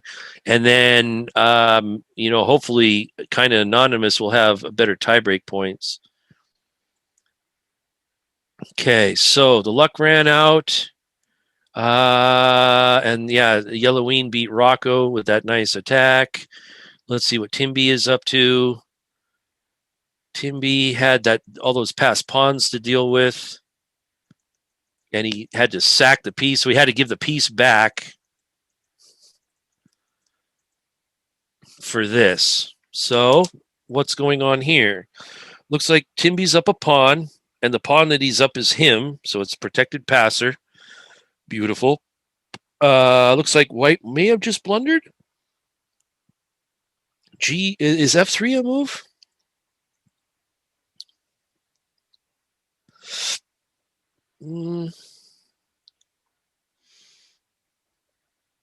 Yeah, maybe not. We can. This is pinned, right? So we could pig pile. Yeah, he found it. We could pig pile on him, and he can't move because this is on. So it looks like he got lucky there. So what was White's last move? King to B1. That evidently isn't good enough. So queen h3 was probably a good move. Okay, so it looks like he did a good thing here. So now he has to play this ending and exchange down. So we would expect rook takes queen a4 and try to come in the back way. So maybe this isn't quite so over yet.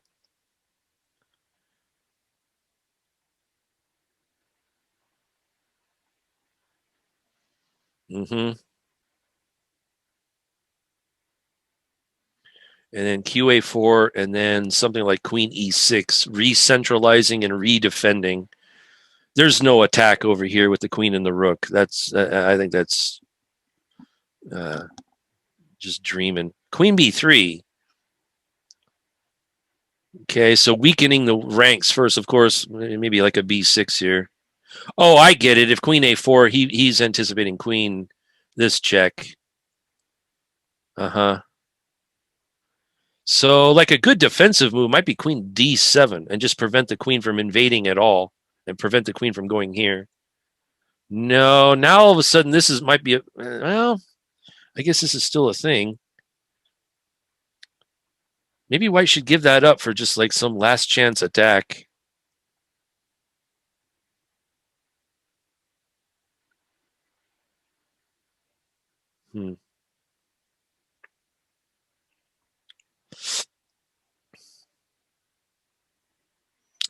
Yeah, maybe so. Maybe this is the best way. Give up the D3 pawn with check, and then try your best with here, or here, and see what happens. So king A2, only move.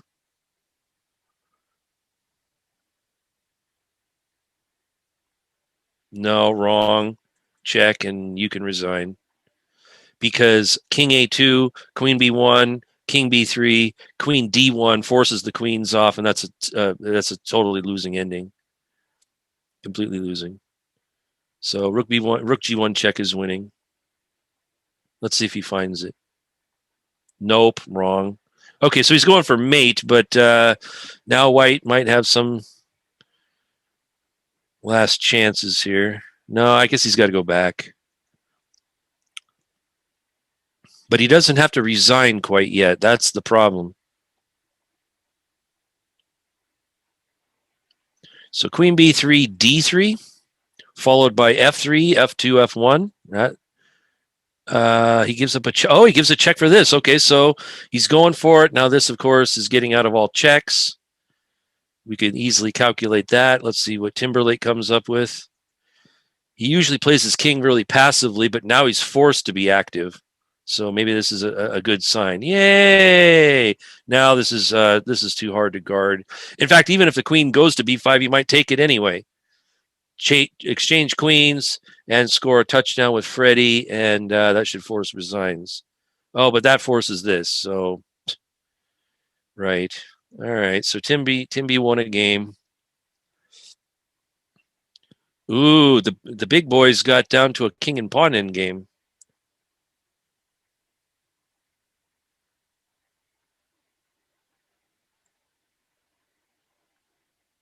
All right.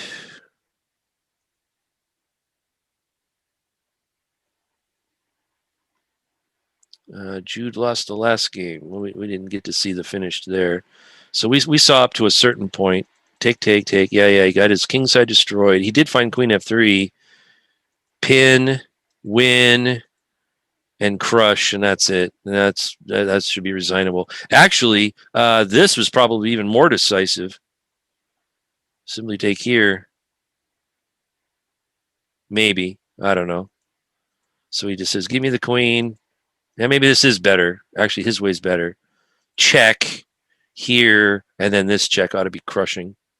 Yeah, boom, boom, mate. Okay, so good attack by white. He played that right. Good job.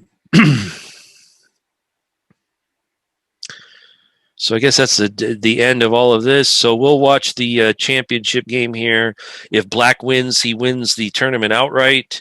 If he draws, he might win on tie breaks anyway. So all kind of Anonymous has to do here is not lose. Ah.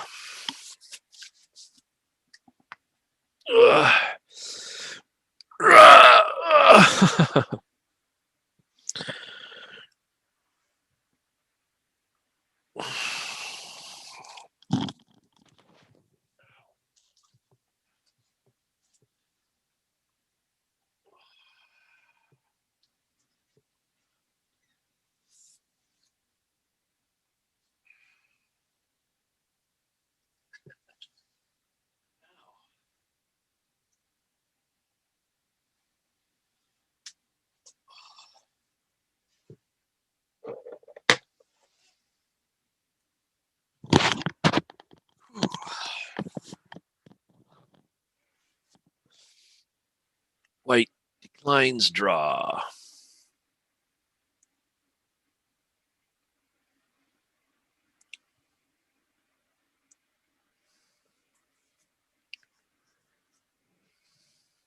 Mhm.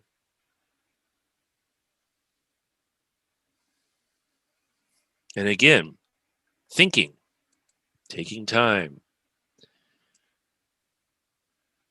Beautiful.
Yeah. This square is the key to the battleground here.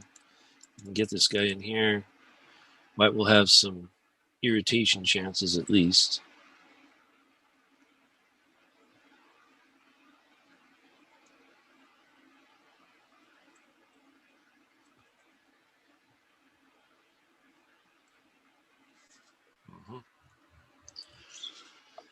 C4.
Pesky to A4 might be a move here. Just block it all up. Force him to use up all his tempi.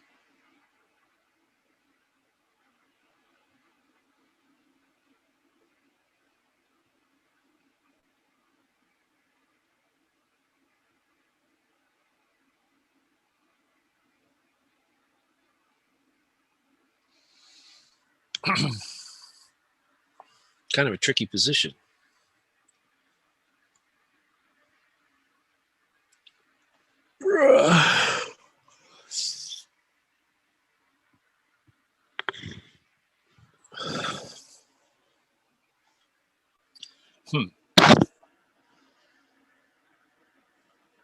A4, C5. Not C5 because of B4. I'll do that. A3, I think, might be a blunder because of A4. Then black might have some chances there. Well, maybe not. A3, A4, take, and then run. So maybe even A3 is a move.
H5, huh? Then I don't know. H4 seems to clog up the works there.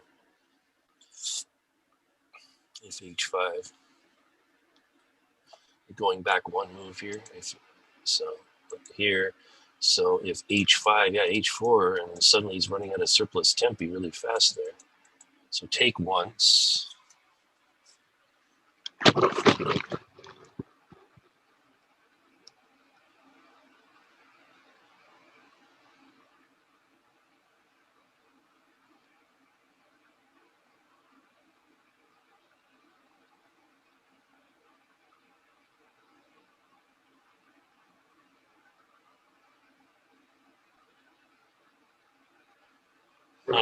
This is maybe getting closer to a draw here.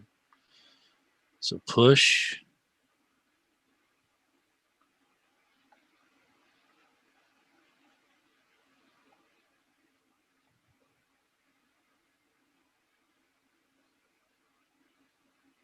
So at H4 here.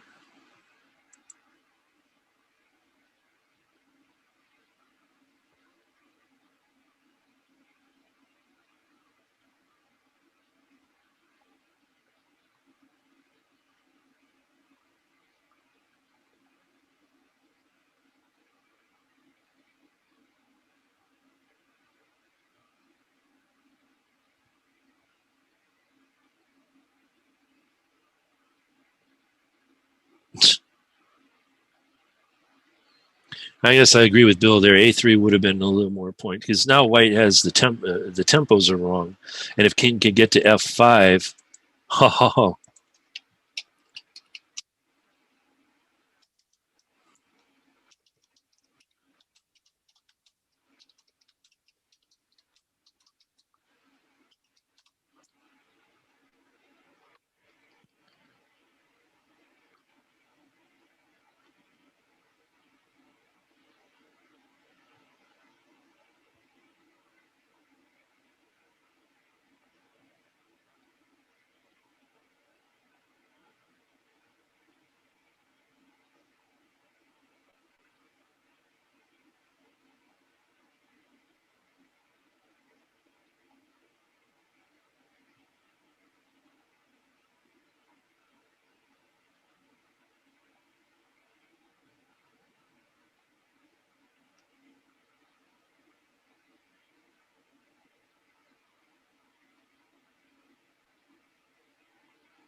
Oh, wow. I stepped away for a minute and now we're down to the last two. Yeah, if Black wins this, then he wins the tournament outright. So what's the idea here? King here. I don't. This move. I don't get King E4. What's he trying to go for? Why not here? keep the king there and then trade your pawns down and then rush? Push. I think what he's trying to do is he's going to use his king to try to block the king. Like if the king comes over to capture, he's going to use his king to block him out and try to play for a draw or something. King E4. That's a real kind of professional move. Well, which one? One of them already offered a draw. Yeah, Black offered it and White refused, and I wasn't certain if White should refuse this. That draw. Now I see what he's trying to do is he wants to come over, capture, get the king out of the way, and promote. Right. But Black is actually he's going to try to meet him there. He didn't bother going after this F pawn. Does he not have enough time to ram his G pawn down the board if he takes the F pawn? No, I don't think so. Push, move, push, take, push, move. I don't know. The king's really slow getting that pawn and getting back. But then he's got to make two more moves with the H pawn, so that's slow too. What if he just takes that pawn though? 1, 2, 3, 4 out of the way. Wow, this one, it's hard to count. You really have to concentrate. Yeah, this makes these king and pawn endgames can be really tricky here. So, all right. So if he goes for that, he is going for that. So maybe he's even trying for here. Maybe. No. Let's see. King 1, 2, 3, 4, 5, 6. White's going 1, 2, 3, 4, 5. He promotes. Yeah, but it's not gonna. Well, is it gonna be checked though?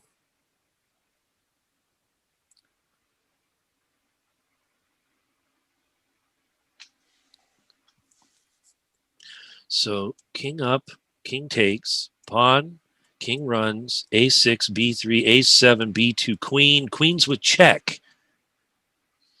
Oh, look at that! So it looks like Black played that perfectly. Now again, I'm talking about this. This guy is either really really good, or he is really really suspicious because his play is extremely good. This kind of anonymous guy. I'm kind of curious. Well, I know who he nothing is. about him. I'm inclined to give him the benefit of the doubt, but I guess we'll Yeah, I have mean, it could be somebody who's actually like a titled player in real life. You never know, but I don't maybe think that's this why he wants to be anonymous or kind of true. But this is I don't know. I don't know if we really want to have these kind of people playing against our students. I mean, maybe it's good to give them experience, but I mean, if we Yeah, I don't think know who they it should are, be a pleasure for them to play against a strong player. That's where you get your wow. yeah. But still, I mean, this is like adults picking on kids. Now it looks like he can maybe contrive to trade queens. Is that the idea? And then race over and win. And is he going to win? Is he going to be able to keep that guy out? Now White offers a draw, but Black should refuse. Black should refuse. Black should play this out. Now White's not. I mean, Yeah. This is winning the time advantage could be really considerable here too. There's so much calculations as long as those queens are on the board. Draw! No! He took it. Wow. No, he shouldn't have. Black was actually doing well there. I thought so. He only needed a draw to win anyway. But yeah, that's true. Tactically, I mean, from a tournament point of view, I think he only needed a draw to win. Now he's. Oh, you're right. He won. Well, wait a minute. Oh, yeah, 4.5. Yeah. So that's 4.5. Yeah, he just got the half point he needed, and that's okay. He mopped up. Oh, there's actually another game going on. Let's check this convincingly won, but I don't think either of these are a contender. Hey, look at this. We have the bishop and pawn and rook thing that we saw with I people earlier. So we have identical piece arrangement here.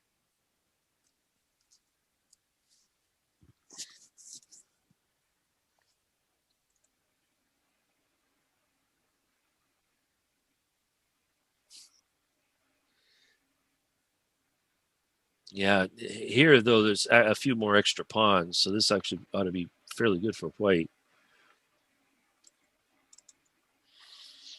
Go here, and then we can break in.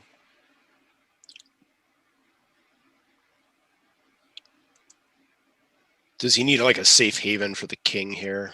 Is that what he's trying to do? Get some kind of like a respite from all these checks?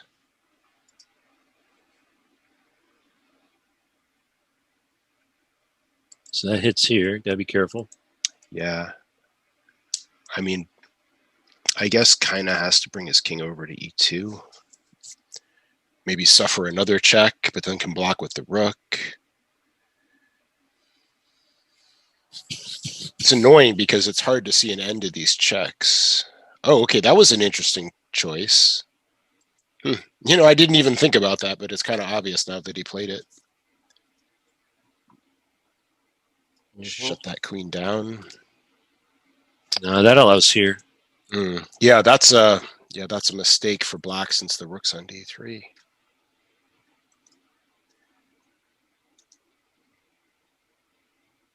You know, this is what I like about this time format. We play a lot of shorter games, which, you know, the internet loves, but you see so few end games, and they're not really well thought out. They're normally lost by blunders. In this tournament, we've seen a lot of fairly high quality end games, and that's been enjoyable to me. Yeah, me too. I like well played end games. Okay, so this hits f4.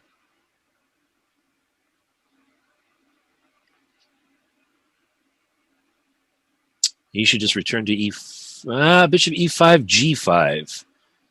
Might be. So maybe here, maybe just bishop to e3 is the fortress move. Prevent g5. That might be reasonable. Does that finally run out of checks for black? I think so. Bishop e3, and he's... Yep, he found it. So here, threatening queen a2.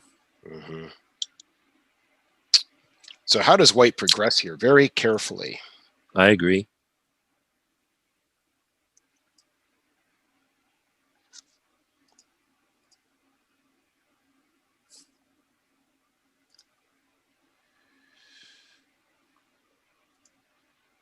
Yeah, I was thinking about that.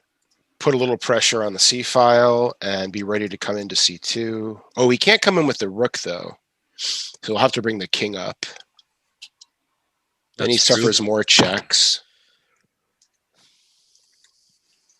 Okay, here they come.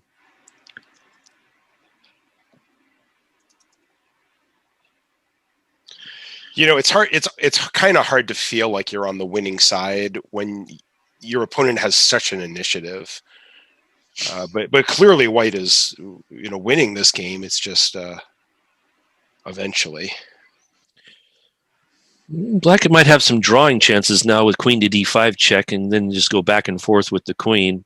He might have a perp. Oh, he goes for this one. Okay.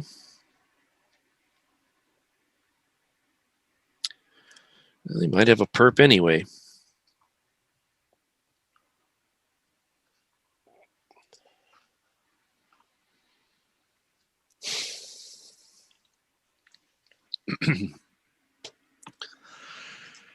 You got to be a little careful here. Yeah, the rook's maybe loose now if the queen gets a sequence in.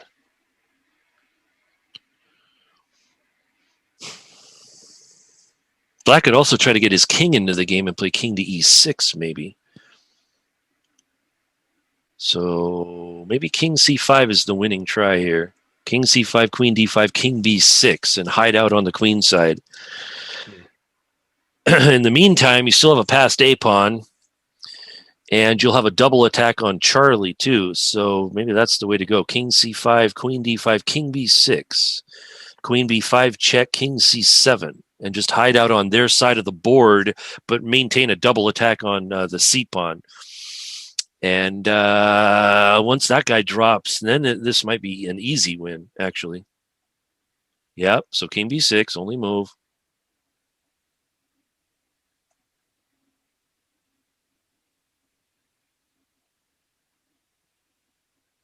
King b6, only move. Yeah, Good. it's only move. Okay. Okay, so now there's a double attack on Charlie. So rook takes pawn's the threat. He can play queen b5 check, but we can just go to c7. And now our king is safe, and rook takes pawn is the threat. So even though he was forced to go all the way up here like this is actually a good attacking. And yeah, he's got no. And No this is what you hope for as white.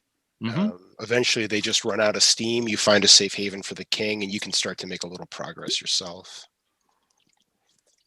So the c pawn may fall, but if you put pressure on the a pawn, you can trade maybe. Oh, he just gives that guy up. That's an Oh, interesting. he's going for queen e5 check. So this is Yeah. poisonous. So don't do that. So just simply rook takes pawn. Just take. Okay, that's a good. That might even be a good in-between move. Interesting. Yeah, why not? But it might allow queen a4. So, like I said, Yeah. the a pawn is valuable.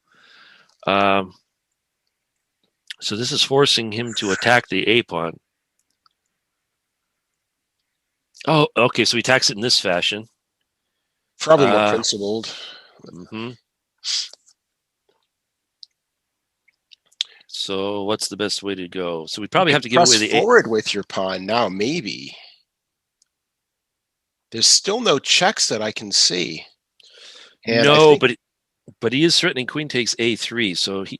Oh, I don't know about that one. I was thinking just play a4 there. Take, and then so the bishop will be discombobulated. I suppose white could play bishop c5 here if he wanted to, and keep a hold. Yeah, but now black won a pawn with that, so slightly little better there. I think he'll get his pawn back, but I kind of like white's pieces centralized. Now I feel like the rook's kind of lacking in choices. I would agree with that. Would have been nice if you find a way to get that rook on a1 supported by the bishop somehow.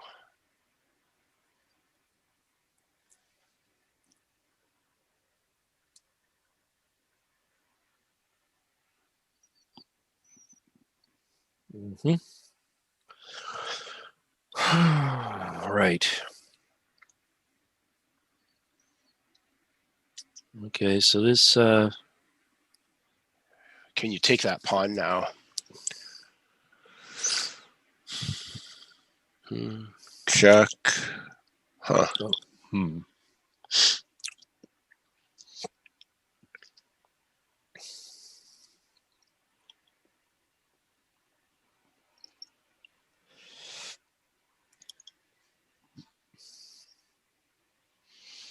And white's got a fortress here now.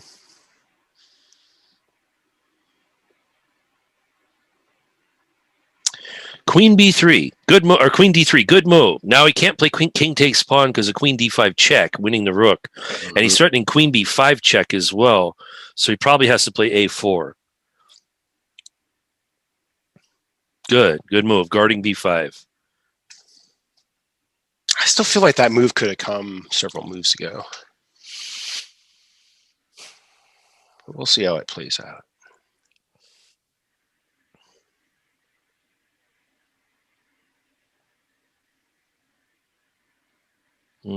Trying to mate him. Rook a7 looks simple.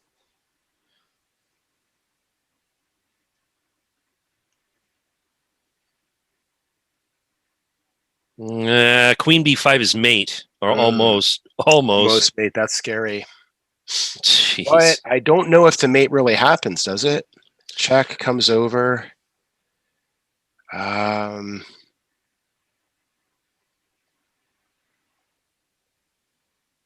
Only move. So now black needs a move here. How about f3? That might be a good. Well, that might be a good. No, bishop b6 check. Yeah. This shuts down the whole concept.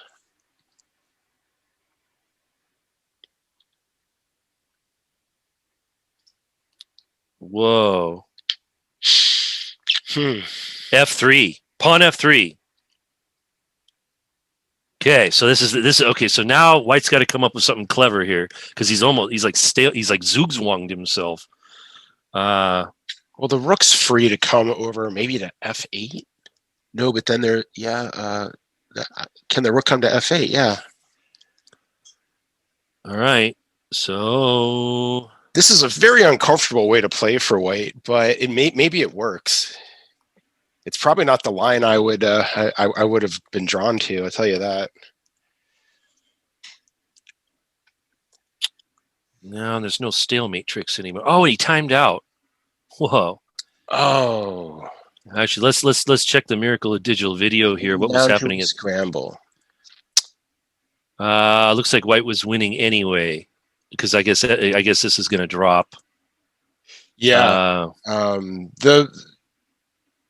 White also can get, if it can get his king to b7, is going to make the run. So that interesting. Like you said, in these tournaments with longer time controls, at least you get interesting endings. All right, we have our results. So here's the results. Kind of anonymous wins with 4.5. Sag gets 4. Chess Star, who played pretty well as well, he got 4. Got third place with 4 with a tiebreak with Santosh, who also played pretty well. And then Timberlake with honorable mention. Yep, he's he and iPeople scored the most from Seattle. Let's see, 2.5 for Yelloween, 1 each for everybody else. So okay, so good experience for everybody. There was a lot of tough players there, and well, the main point is learning, and I'm sure we'll get a lot of mileage out of going over these games, and I'm looking forward to the next match. I guess that's pretty much it, Matt. We probably should just wrap it up. All right, well then that'll do that. So we'll do this every week. Is that the idea? Yeah, that's the idea. But I think we're going to start up in January. We might not do any more in December unless we do something kind of last minute. Okay. Any last words for the our team and our guests? Well, I mean, we just we had a lot of interesting play. We have a lot of instructive moments that we can go over later when we have Chess Club again. But you know, this is really excellent experience here, and I thought you know, I think our kids can hopefully they had fun, but they definitely learned a lot from this one. So. Fairly interesting tournament. All right. So, oh, you want me to end it in official? Okay. So you have to do an official sign off, Matt. All right. So this is National Master Matt Fleury, and I'm talking with Coach Steve Ryan here. We're both represent the Seattle Chess School, and this has been the first Saturday USCF rated tournament, and we'll see you in the next one. Thanks for watching, everyone. Thanks for watching. Indeed.